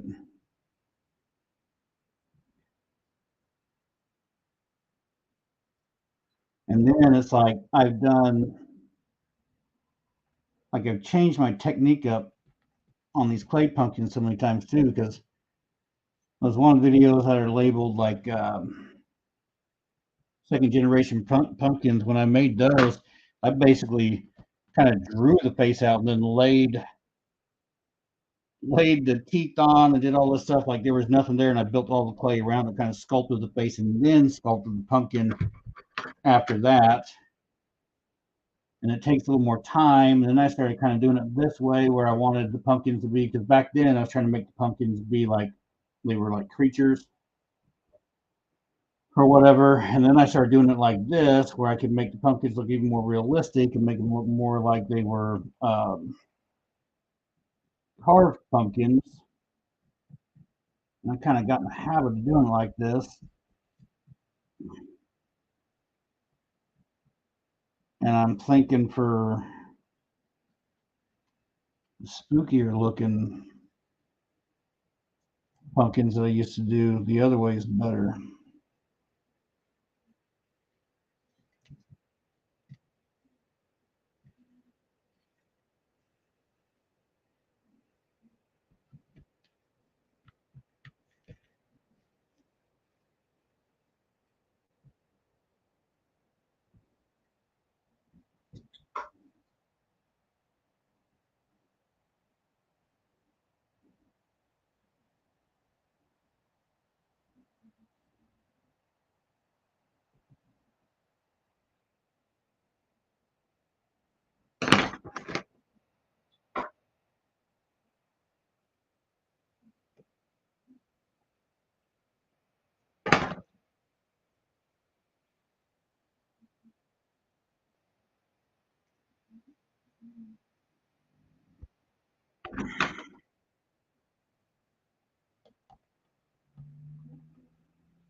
See, so this nose looks kind of weird. I don't like just triangle pumpkin noses. However, I'm going to make this look more like a skeletal. And I can take a little bit of this stuff I've already cut out, kind of help this nose along a little bit tonight.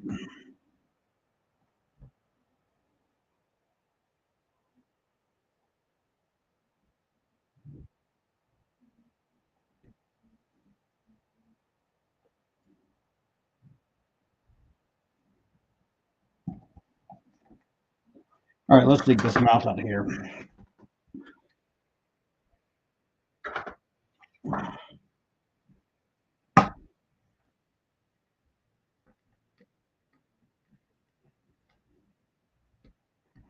I'm impressed with the 7 people that hang out. I'm sure you guys are the usuals.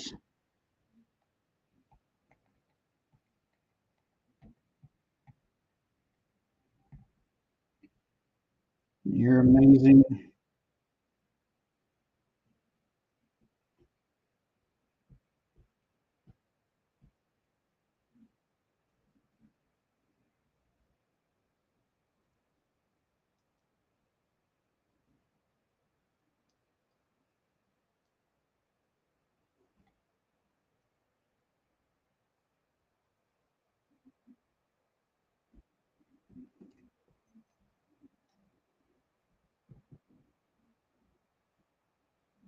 You may get enough clay out of this mouth to do a little detail work.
Mo,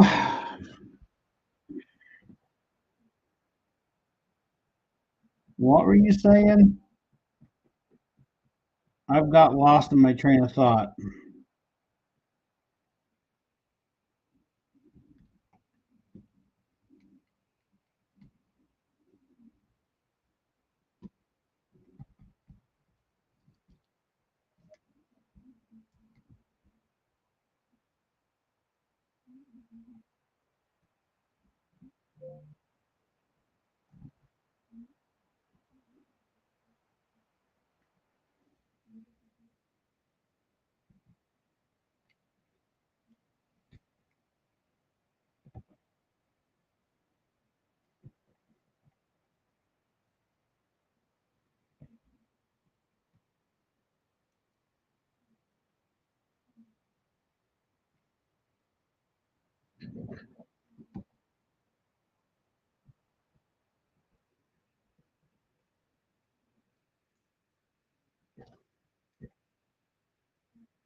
Oh yeah, dude, I agree with that too. Yeah, Charlotte, you guys are right.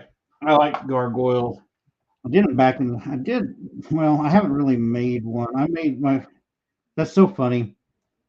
So the first thing I ever made out of paper mache ever was years ago when I made this gargoyle thing, and I was just playing around with paper mache. I didn't know what paper clay was.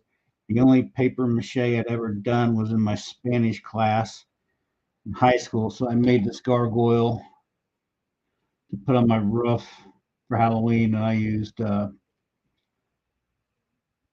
chicken wire and stuff, and made the standard mache recipe, which was just um, flour and water, basically.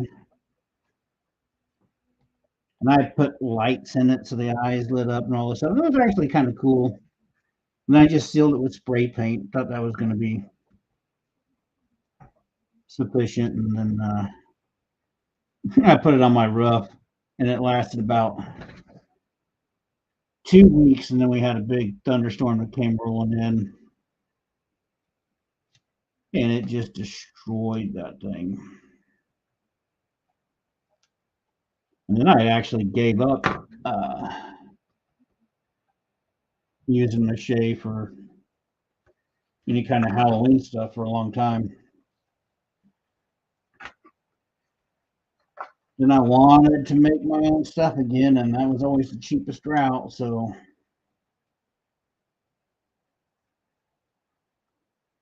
I started playing with it again, trying to figure things out. When I first started doing this, like Halloween kind of had his thing going on, but he wasn't really doing any classes or anything at that point in time. He was just kind of making stuff. Uh, there were some other people kind of making stuff, and there were some forums that kind of told you things, but man, they didn't tell you much. And then no one at that point in time was talking about how to weatherproof their stuff. It was all just if you put it out and it rains, put it back in type of junk that everybody was doing. So I learned by trial and error how to get this stuff pretty well waterproofed because I don't like to put things up in the yard and then pull them back down again.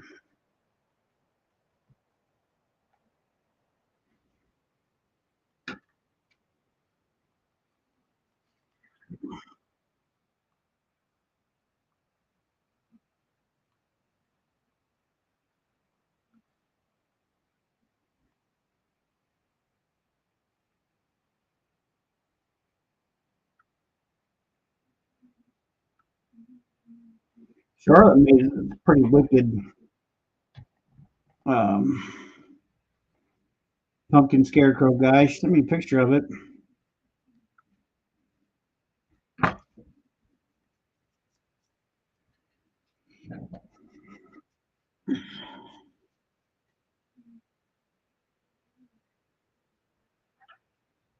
Yeah, Lubin it wasn't.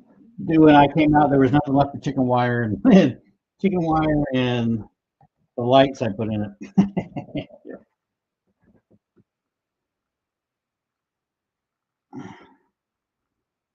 Most says I'm doing great with it now. Thanks. Mo said he's glad I started doing it again. Me too, man. I mean, I've been able to make some really cool stuff with uh, this medium. Been able to make some really neat props in the past. You know, like I made a big werewolf. She was pretty cool. He lasted for quite a few years, and I've done some pumpkin sentinels. I need to do some more. I want to do some pumpkin sentinels videos and some how-tos this year if I can get the time. I've got a big list of tutorials to try to put together for everybody on YouTube and or if it's just on Patreon or whatever it is. Just takes time. When I get to a point that I'm doing this full time, I can make all kinds of how-tos and tutorials.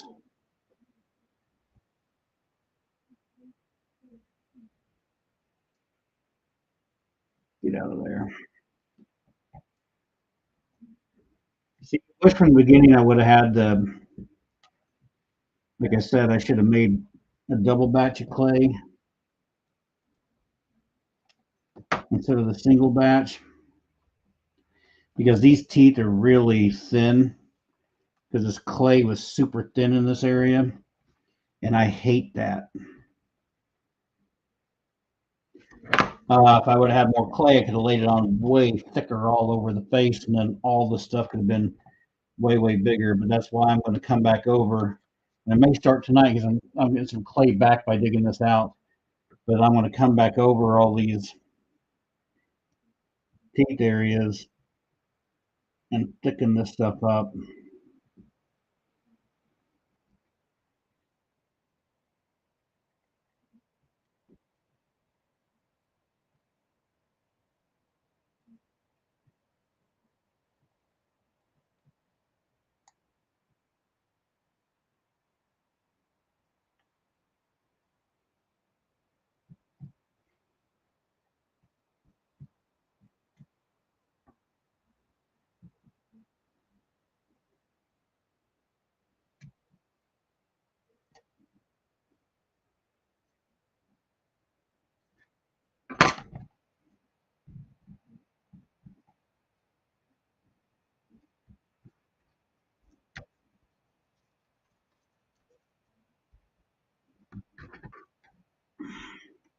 Yeah, I need to make another gargoyle again, Charlotte, for sure.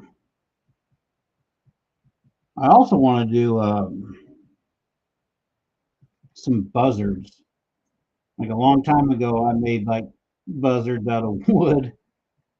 They weren't hyper detailed or anything, but when you look the side profile, it looked like a buzzard, and they were pretty cool.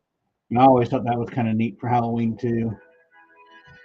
I need to make some now because I think we can make some pretty cool buzzards.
I don't think I've ever seen that.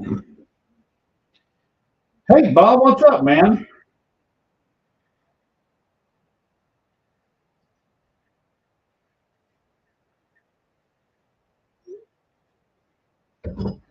How's your pumpkin coming along, dude? Uh, I saw that post today, this morning. I don't know if you posted it a couple days ago or not. My Facebook feed on my phone is weird. It doesn't like I don't see people will comment or something, and I don't see that junk until like a day later a lot of times. So it's like my feed's way behind. But did you get your pumpkin sorted out?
Right on. Hey, so I don't know what you got that thing setting on, but if you could like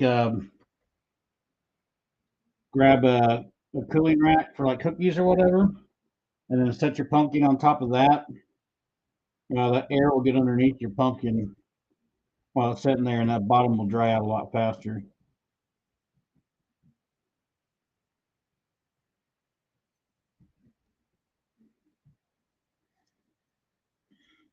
When I do these things, as soon as the sides are dry enough that I can handle them without hurting what I've done, then I'll pop them off whatever they're on and set them on top of a rack like that so the bottom starts to dry out.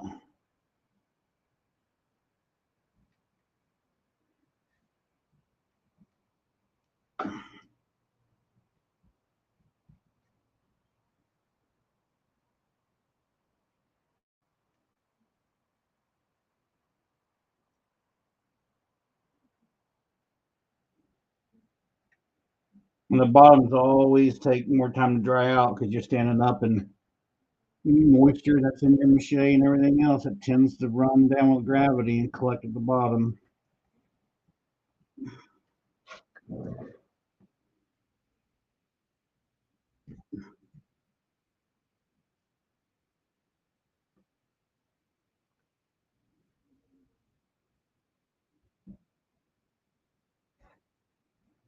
Clean these teeth up here a little bit and then take some of this clay that we got left and we'll start fattening some of this stuff out. I'm still going to have to make more clay and come back and really go over this face and give it justice because it's too thin.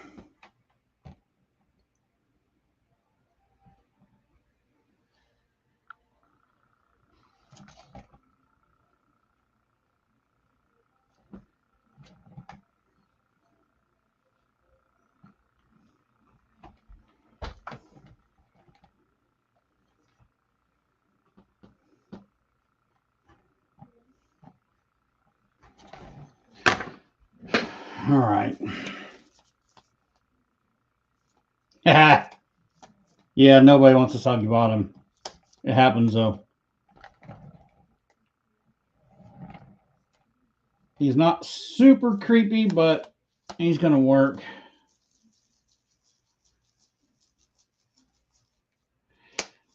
Yeah, the thing with the loop and the thing with the brown paper bags. I bought some. I got some. I got some right here. Well, I did. It's around here somewhere. Uh, I think the biggest point, really, one of the brown paper sacks, paper bag, paper not big paper bag, but the brown paper is it gives you some texture. You can throw it on there. You don't want it to really lay flat, right? If you know what I'm saying, you want to use it to give you texture, give it a modeled look.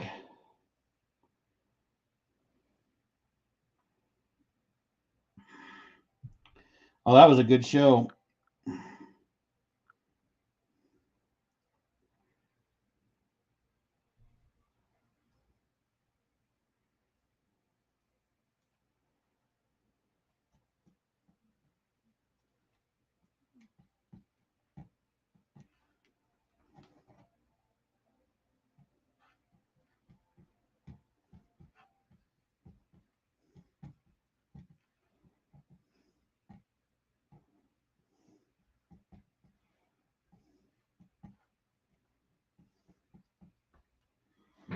Okay, where's my stoof? I got that. Where's my other one?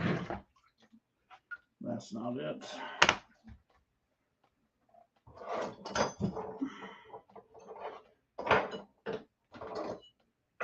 Well, Jaybird, it would have been smart for you to have gotten all your tooling together before you did this.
You guys cannot see at all what I'm doing, huh?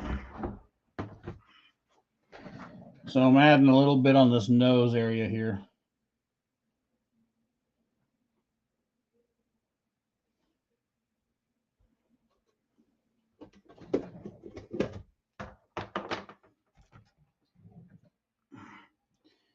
And I'm going to use a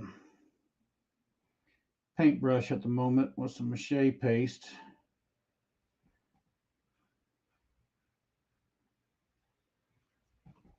Kind of smooth and soften some of this.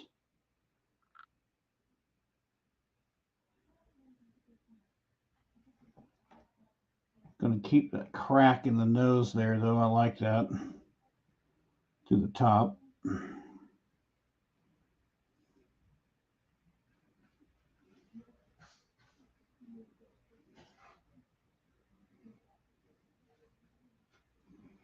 And I'm going to add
Yeah, when I skin or I'm doing stuff for skin, I usually use blue shop towels.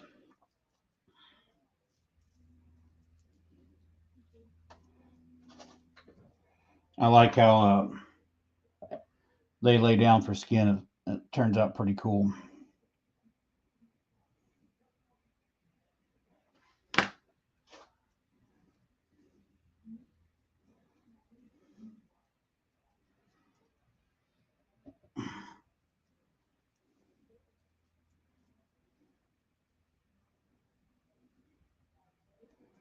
Gonna make us a little kind of a ball area here. Let's make that. You know what? Let's take this to the length of this. Let's do it like this. Get you. Whoop.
This stuff I'm just adding in to add some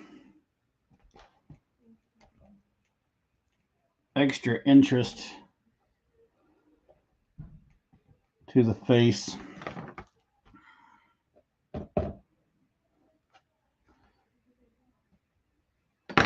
Sweat this down a little bit.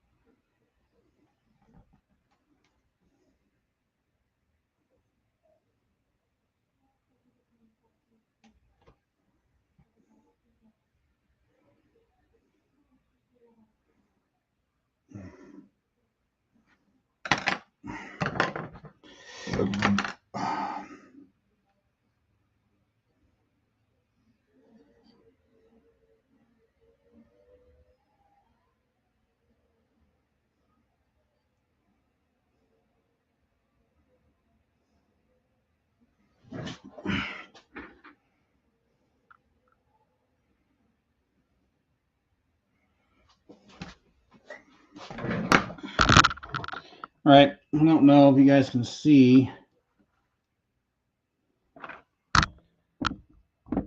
kind of what that's doing to the expression.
Yeah, I know. I've been on here for 2 hours or so. I don't know how much longer I'm going to be on here. I was going to call it quits after I kind of put this face into place, but now I've got this extra clay here from doing this, so I'm just taking advantage of the extra clay while I got it, because I definitely have to add a bunch of clay to this later on. Because I want to bring the sides of the mouth out a bunch.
Yeah, that's cool. 11 to 10 people now, 10 people now. That's awesome.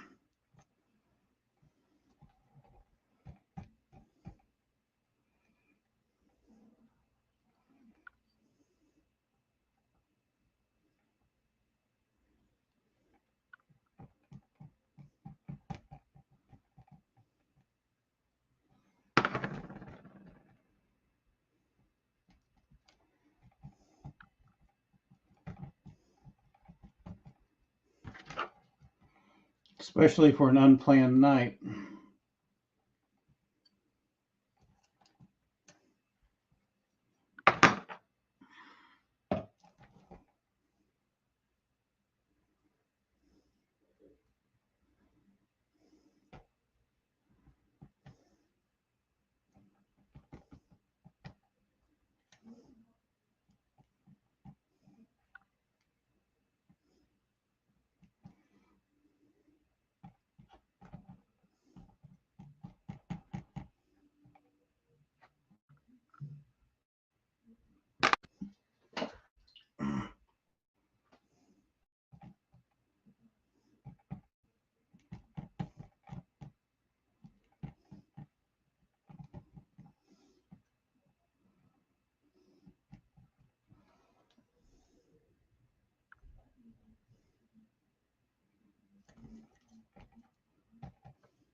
Oh, I just got quiet again.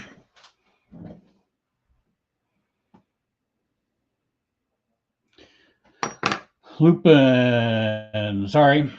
Lupin says, how thick can the clay be before it starts to cause a problem with drying completely? Dude,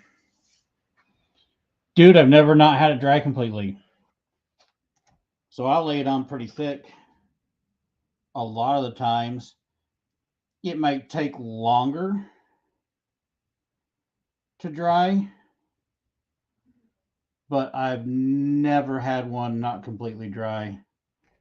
So if I get one that's like, this is getting pretty thick, if I get them to where they get real thick, I mean, I'll give it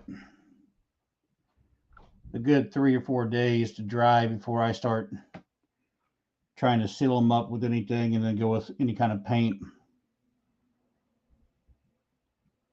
That way I know it's good and dried out.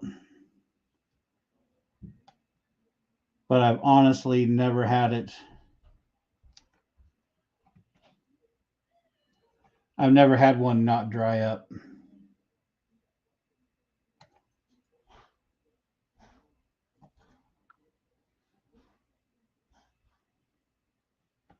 And they'll shrink up when they dry too, because there's a lot of water in this. So they will shrink. They'll get lighter. They're pretty heavy at first. The more they cure up, the lighter they get.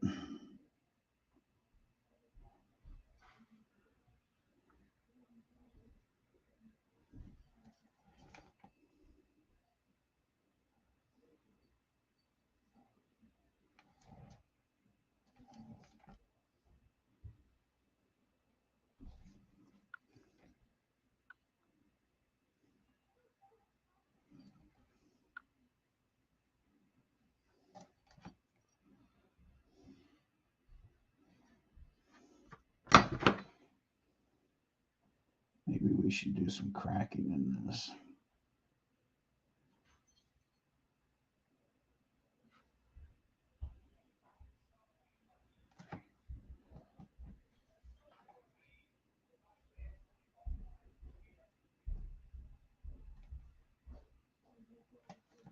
Maybe not.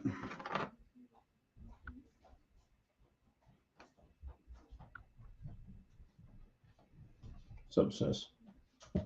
Hi. So this thing's up in the car. Yeah. Are you still on live? Yeah. Why don't you go get it and bring it inside? I'll probably blow it up tonight. Okay. I mean, you can talk or whatever, sis. It doesn't. Because I'm on live doesn't mean you can't Yeah. say anything. I'll be. Mom?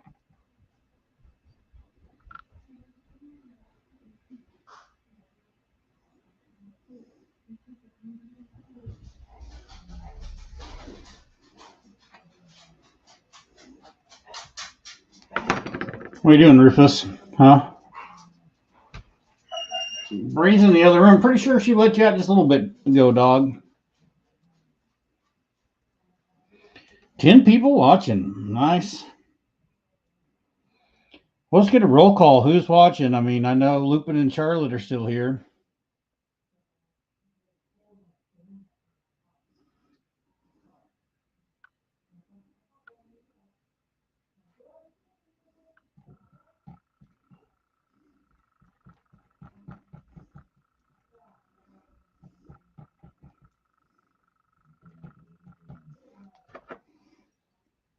I mean, yeah, that's for sure. The thicker you put this on,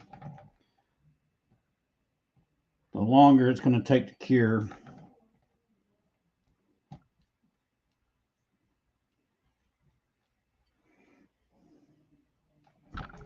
Like I said, I've never really had it not. I've never had one not cure. That may be too much right there. Man, let's peel that off. That was a little too much. Hello.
Oh, it's not very big. No, but it's a ring. Right? I don't know how big I was it is. worried that was going to be something real big. Well, I'm not going to blow it up down here. I'll blow it up upstairs. Yeah. You just put it up on the, whenever you go upstairs, if you just put it next to the couch where I said or whatever, I'll blow it up tonight. Okay. Hey, hang on, do me a favor.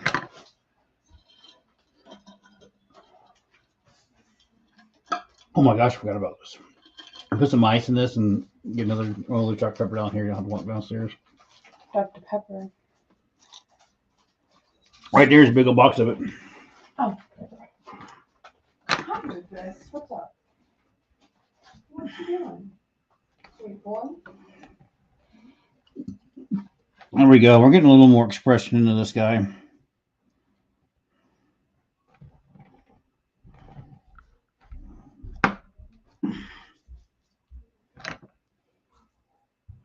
All right, here we go. I'm sorry, everybody. Oak Lane Cemetery's here. Right on. What's up, man? I'm about to sneeze. So we got, sorry, guys. Oak Lane's here. Bob is still here. Sweet. Dead End's still here. And Mo is still here.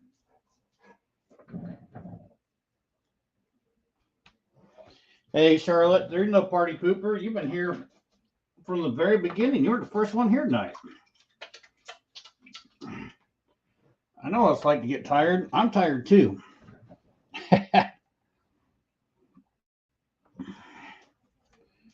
I'm just kind of trying to press on a little bit. I'm not sure if that's going to be a good thing or not.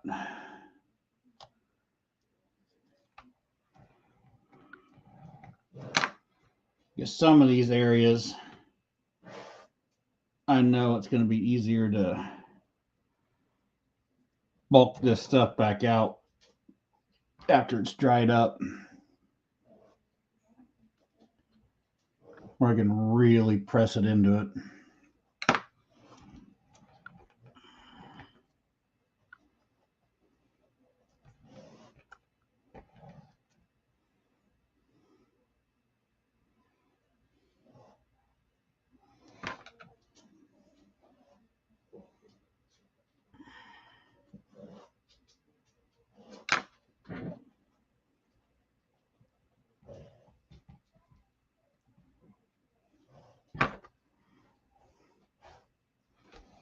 Old is just in your head.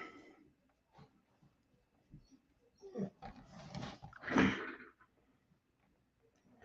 color of my beard wants to say otherwise, but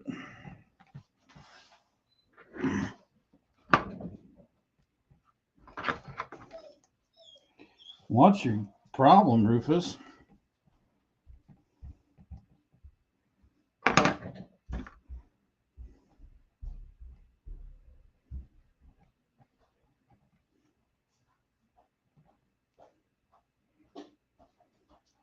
You did let Rufus out earlier, right? Yeah. Just Dr. Pepper in this? Yeah, sis. Okay. Yeah, I let Rufus out earlier. Did he? What did he do? Yeah, he's went wolf. He's down here whining like he's got to go out again. It is 9:40 now. I don't know who you texted me. I forgot. I mean, I might have to pee.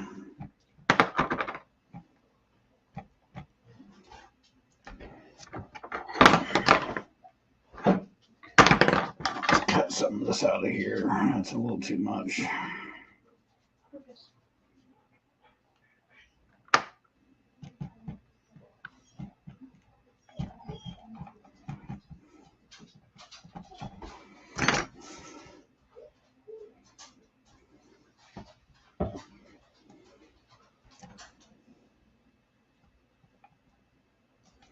Wow, I'm rusty.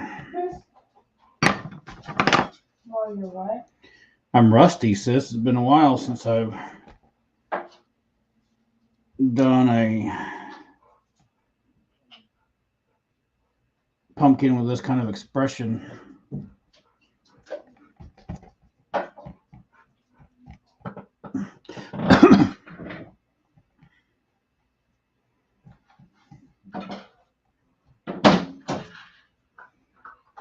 This thing only fills up one pop fills up this entire thing. Mm-hmm. I thought you'd get at least 2. No.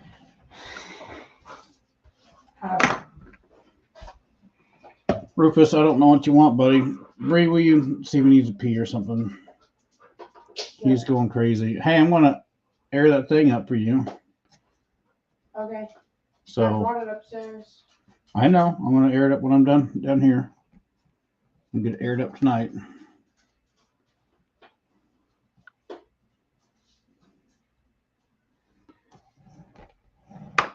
This is out too far. This is out too far right here.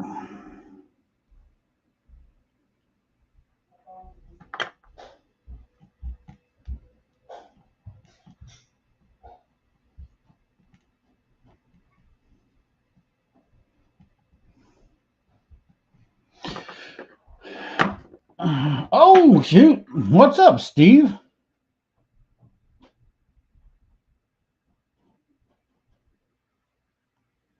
Right on World Dracula Day tomorrow. That sounds fun.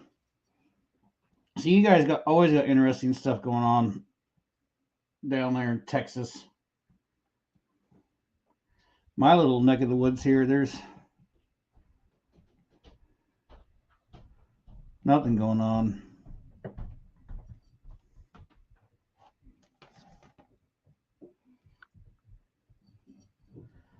Well, I appreciate the viewing, Steve. For sure. So you got to be busy then if you're staying in skulls, getting things ready for tomorrow.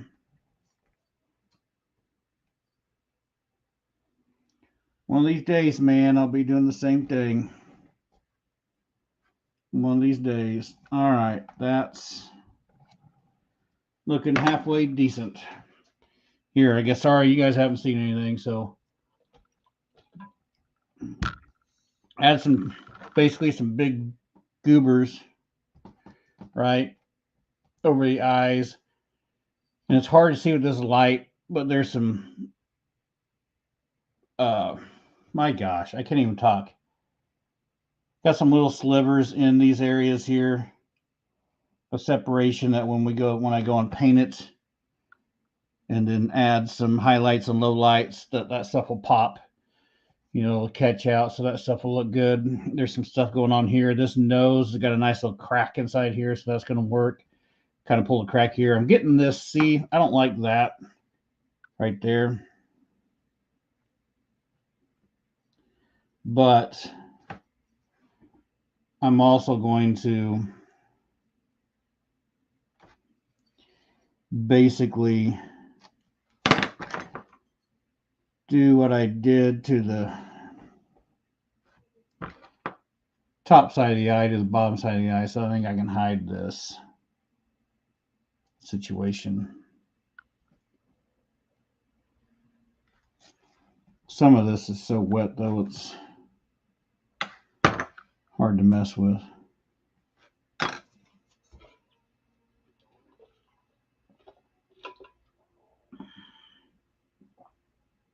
Oh, hey, that's awesome, dude. Steve, by the way, so you're on a Gothic shop in Austin that does markets all the time. That's awesome. Sweet.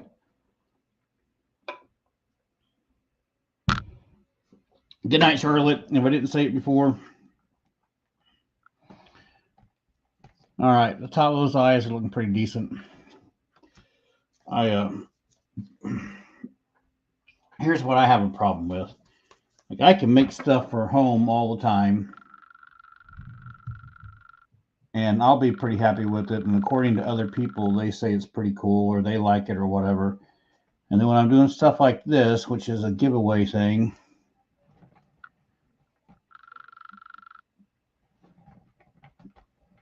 and I know it's going somewhere else, then I worry that it's never good enough.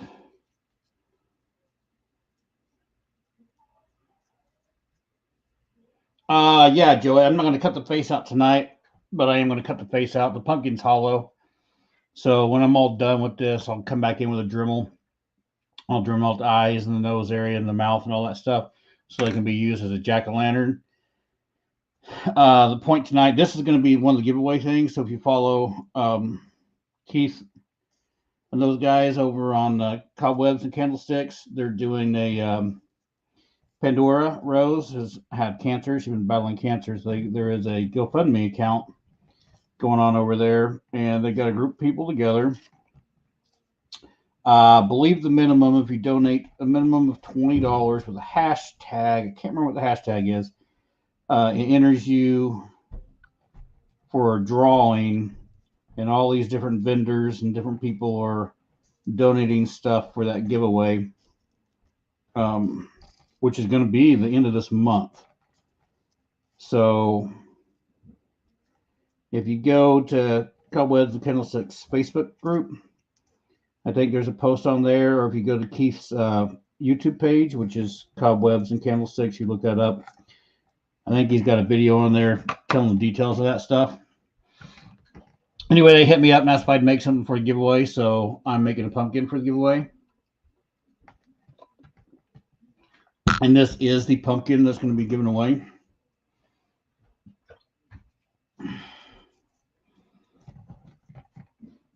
So I'm trying to get the bulk of him really sculpted out tonight. You can dry up some. I didn't make enough clay. But as you can see, like right now, I've got the basic mouth pulled out, but these teeth are really flat. They're going to dry out and be even thinner. It was kind of flat up top, and I added the stuff to the top. So I'll wind up doing the same thing with the teeth. I got to make another batch of clay. When they dry out, I'm going to wind up bulking the teeth out and putting these kind of, they'll come out and kind of smooth back into the pumpkin as if the pumpkin kind of came alive and turned into a creature. So it'll be in a, instead of being a carved jack-o'-lantern, it's a live jack-o'-lantern, if that makes any kind of sense.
Sorry, that's my daughter texted me. She was going to get ice cream out of the freezer, and then we're basically out of ice cream. And then she was wanting me to go, well, me to pay for her to go.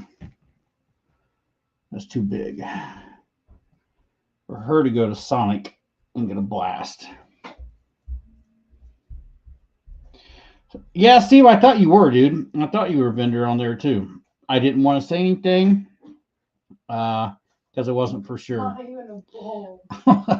Well, whatever. Just eat what's left in that thing. Get it out of there. It's almost 10 o'clock. You don't need to run uptown for a blast, sister. This is like less than a pup cup. Well, I don't know what to tell you, other than the fact that that's all there is.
In case you're just curious of what I'm doing, I basically loaded my brush up with mache paste. Got it really wet. And came in here because we've already carved this eye out. And basically kind of molding that inside of that eye.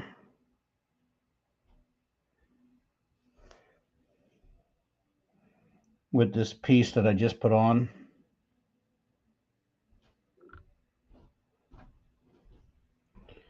So it doesn't look like an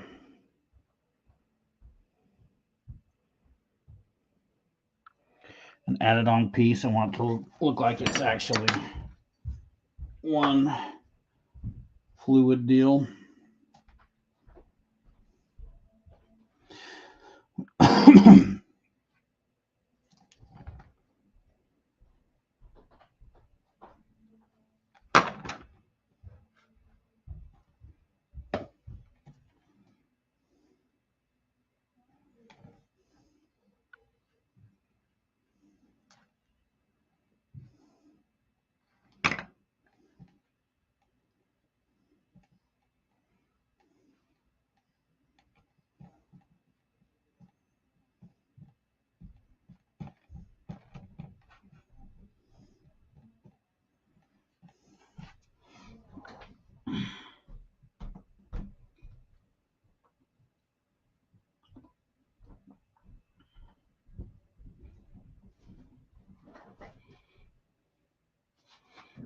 Dude, good night, Steve. Good luck tomorrow. Hope you have a good freaking day.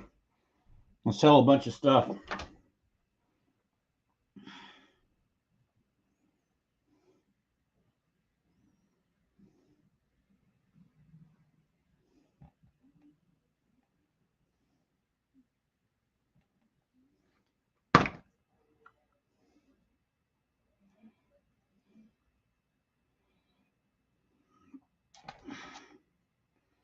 Still 7 of you on here. Unbelievable.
Well, let's try this.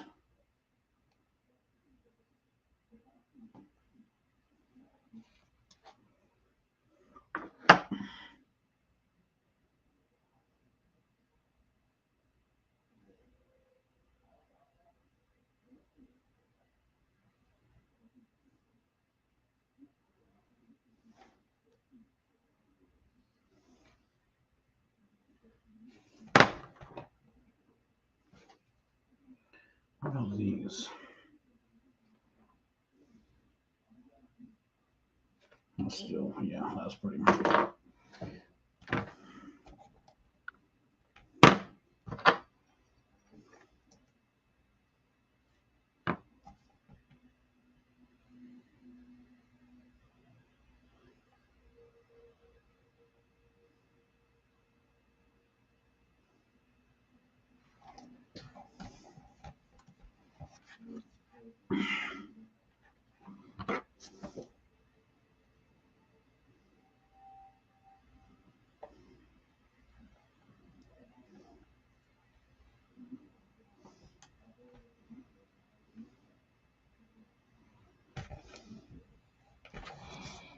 All right.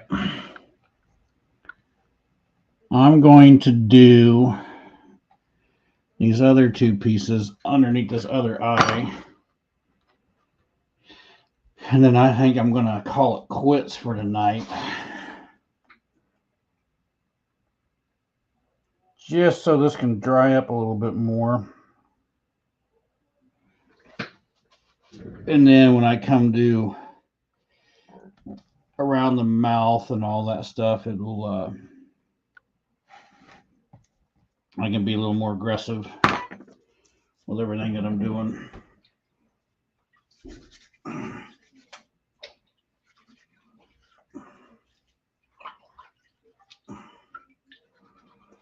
Shoot, I got that brown paper stuff. When I'm done with this, heck, I might even just, for the first time ever, take some of that and layer it all over this, just to see what kind of a modeling texture I get out of it.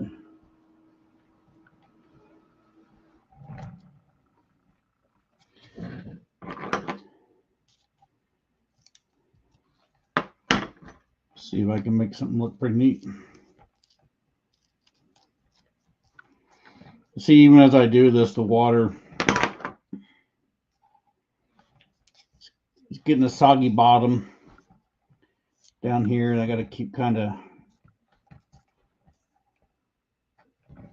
going down there and fixing soggy bottom problems. I cannot believe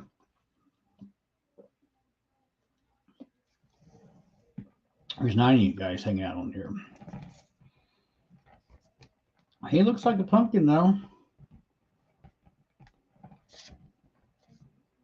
Not too bad. Face looks pretty good, I think.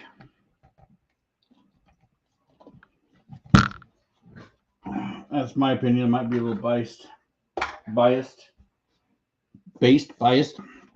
however you want to say it.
I'm sorry, that was probably pretty loud, me throwing that junk down. Not even thinking about your guys' ears, as I'm just slapping crap down.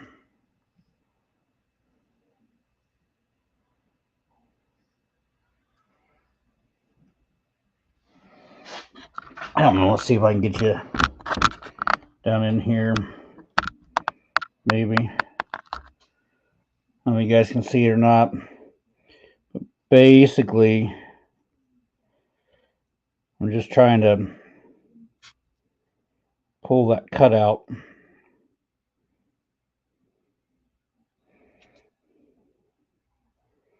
And make it like it's all part of this pumpkin.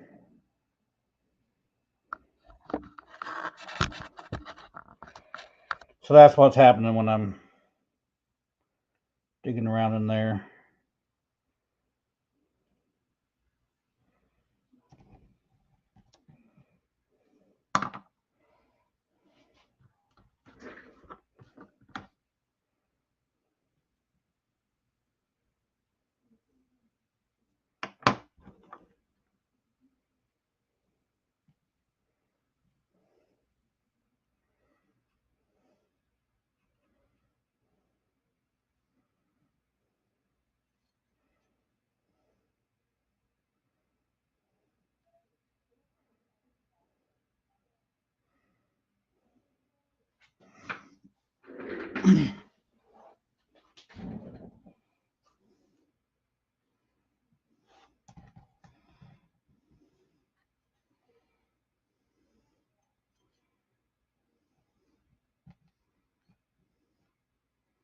Yeah, looping it does.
Mm-hmm.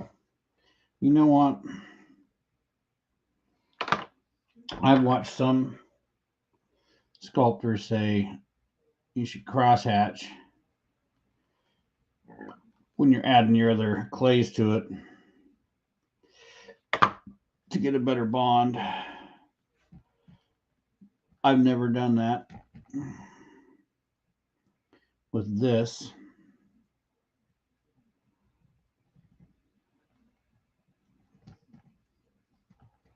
Until right there. I just gave that a try.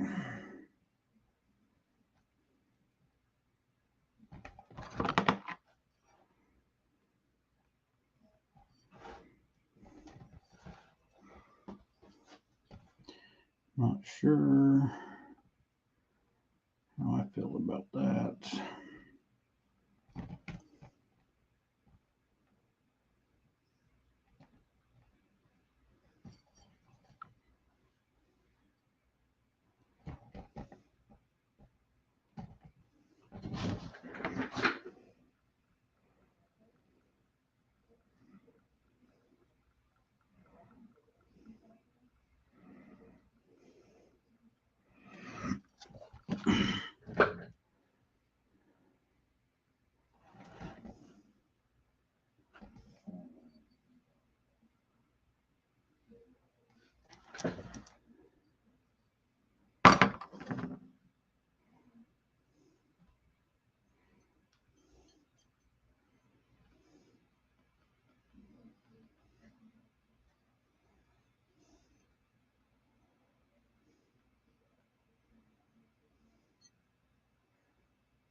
Okay.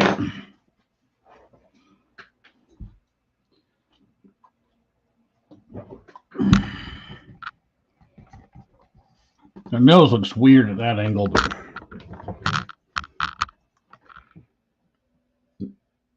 I don't know. I think I like the nose. I'm not sure if I like the nose. Maybe I like the nose. I don't know. But it's going to stay. Pretty sure I'm just going to leave it. And then, what's that balloon? What balloon, Bob?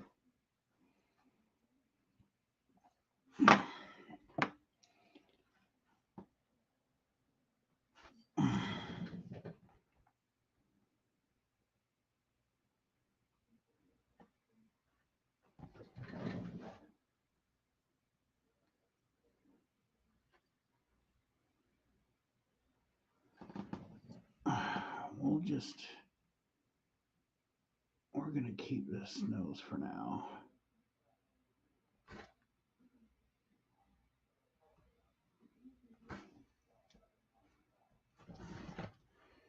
Yeah, because by the time I pull, that'll work. By the time I pull the teeth part up and all that stuff, that's going to be way better. Okay. Boom. All right. I'm stopping for the night. I'm going to let this dry up some. I've got to make more teeth. More teeth. I got to make more clay so I can build this mouth area out. Right? Because now, like, let's look at this thing again. Now it's real heavy right here in the brow, which looks kind of cool or whatever. But everything now is flat, you know, in these areas here. So I got to get some more clay built up so I can really kind of bring the edges of the mouth up and out and get that expression out and get all these teeth built up and out. That'll widen everything else out and make this all come back together a little bit better. But I'm basically out of clay. I need to make some more clay. So this is going to be as good of a time as any to stop. I'll be able to blend it all in. I would have rather, generally when I do something like this, I sculpt it all out at one time in one setting and then be done with it. But I didn't make enough clay. So armature, hang on, Bob, let's see. The nose plays, okay, cool, thanks.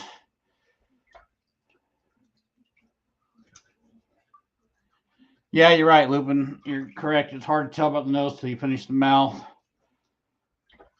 I'm running out of time. I got to get this. I got to have this sculpt done by this weekend so that it can set and dry. That way I can get this thing sealed and painted and done. That way it can be shipped out whenever all that stuff goes down. So Bob said balloon armature. Are you talking about, okay, Bob, you're talking about this here? I'm talking about this unfinished guy back here. Those guys are all finished over there. And I don't think anything else was in view, so I'm guessing maybe that. Tell me if that's what you're talking about. Because I can tell you exactly what that's going to be. Is there something else? If there's something else you're seeing, I'm not seeing it. Oh, you got teeth to collect? Right on.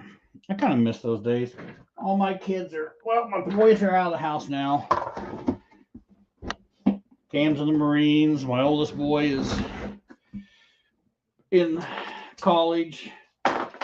Been doing some strength training, coaching and classing, which he's doing good. And my daughter, who was just down here a little bit ago, she just schools out for the summer. She's going to be a junior next year. So she's almost out of the house.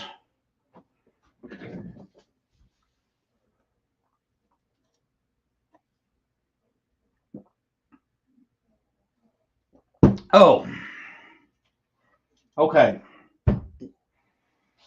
So two things will answer. If you're talking about the little thing, did in Yard Hunt's correct? That's the pumpkin head armature, or the pumpkin head creature we're doing on Monday Night Lives. Armature wise on this build, yes, was a balloon. So I just blew up a balloon, wrapped it all up, macheted it, whatever, and then once it got all done and dried, I drew a circle on the top, cut it loose, and then inverted that top and glued it back down. Glued it back down so it would dip down in, so the balloon wouldn't be, as a cresting like this. We have it sunk in. So anytime I use balloons as an armature anymore, that's exactly what I do. Always cut the top off, flip it upside down, glue it into place, and then mache it again. So I got a divot. That way the top of the pumpkin can divot in, type of thing. I've gotten away from doing plastic bags filled with newspaper and stuff. If I wanted this to be oblong, I wouldn't be able to do the. Well, you might be able to do a balloon and squeeze it with some tape, but more than likely it had to be the bag way. So those second generation pumpkins and stuff that I did years ago probably something to do the bag deal. But I like a balloon or even like a beach ball. I need to buy some beach balls.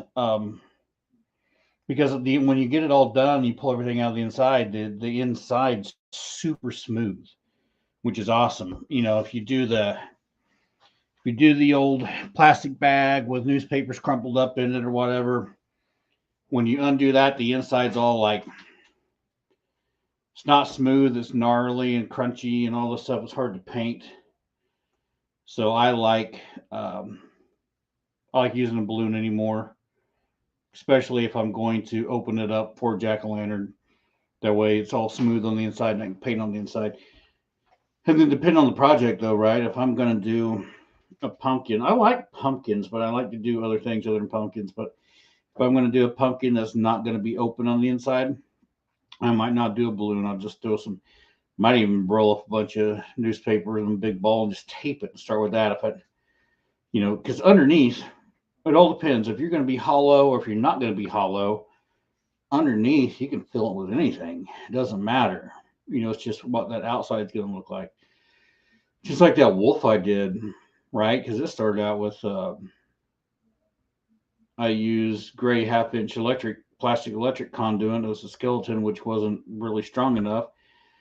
And then in the legs for the quad area and stuff, I used 2-liter bottles of pop for that shape, and I stuffed that with some paper to make it stronger. And then the calf area was water bottles, and then the arms area and stuff were water bottles and stuff to kind of get that first shape, and then work off of that stuff.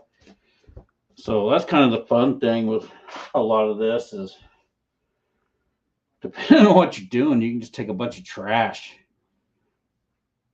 throw it together underneath, and then create something out of it. To me, that's the fun side of all of it. And like I said, I'm doing I got some clay over here, some actual clay, because I'm trying to make some stuff so I can make some molds, pour it in either a high density foam or some resins or something. I want to make some products to sell. Way I can turn unhinged into something. I like teaching classes online. If I get more people to join up and patron and stuff, I can do it full time. We can rock and roll with that, and I can just teach people. But anyway, I know Dead End, you use clay all the time for making your masks and stuff. I'm pretty sure. It's funny. It's such a different animal. Paper clay is such a different animal than real clay.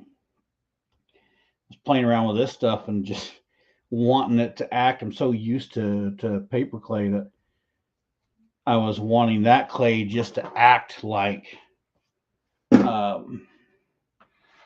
paper clay, and it doesn't. So it's a whole new learning experience, actually using tools. And I'm used to just really being able to push and manipulate things real easy versus with this, cutting away and doing other things like that. So but it's fun, you know, it's, they're both forgiving, but at least the clay, sometimes when you do stuff, it just stays. If you make this stuff too wet or whatever, it slides on you. You got some other obstacles, but it's interesting and fun. I enjoy this. I'm glad everybody's watching. I hope everybody comes back on Monday to do Monday Night Live to get on this Pumpkinhead guy. And once we get past this, we need to get into making some props on Monday Night Live. So I've got a few ideas and things I've done before, so we can actually do classes and we can make a couple cool things before Halloween hits. Yeah, wet clay, right? The clay I'm messing with right now isn't wet.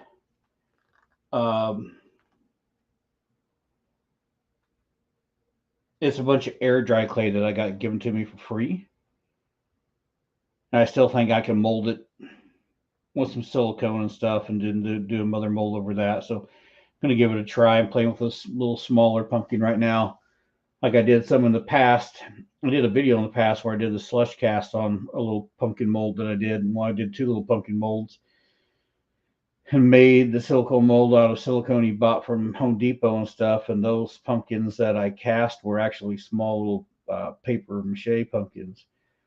So anyway, and I want to make some, I thought about doing some pumpkins like this, some bigger pumpkins like this. I'm molding these because even casting them in some kind of a plaster or something, because you can take this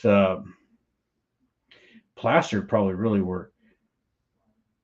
You can take your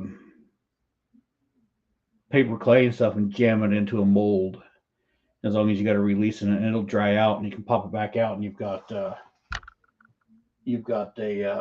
mold, whatever you're doing. I don't know where's this thing at. I don't know where it's at, but I went and I bought this at Walmart just playing around. This little plastic freaking, it's a whatever steer head or whatever. I packed that full of clay and it dried up and popped it out. I got that around here somewhere. I was going to make a witch's totem out of it or whatever, and I never did, or a witch's staff. So I thought about making molds just to make some mache faster and easier. Anyway, I'm rambling now. We're not doing any interesting work. 7 of you guys are here, but no one's talking, so I'm going to get off of here. I got to go blow up a deal for my daughter. She's something going on at the library tomorrow, so I need to go push my hot wind into something else. But thanks for hanging out, guys. All you guys that hung out tonight, awesome. Appreciate it. Thanks for being here. You made it more enjoyable than just sitting here. I mean, I have fun doing it anyway. I would have cranked up music without doing this, but it was nice talking to everybody. And I hope to see you guys that are on here. I hope to see you guys this Monday night. This Monday, we'll get back to work on him. It's going to get fun now. I'm really thinking about maybe starting with the head Monday. That way we can do some cool detail and stuff, start the head. It's either that or start detailing out the body, and I'm just unsure. I thought maybe if I made the head first, it would be more inspiring to do the body to match the head, maybe, I don't know, one way or the other. I'm jonesing to start the head. I'm jonesing. I got some ideas to how to do this face and stuff for that armature, and I'm kind of wanting to play that out, see how that works. But I'm going to shut this thing off. I enjoyed you guys being here, and I'll see you guys next Monday, and then hopefully pretty soon, since everything's pretty much done, you guys are going to get to see a video on that guy back there. It's not going to be live, but at least we'll get some videos up. So I'll catch y'all later. As normal, go make something from nothing.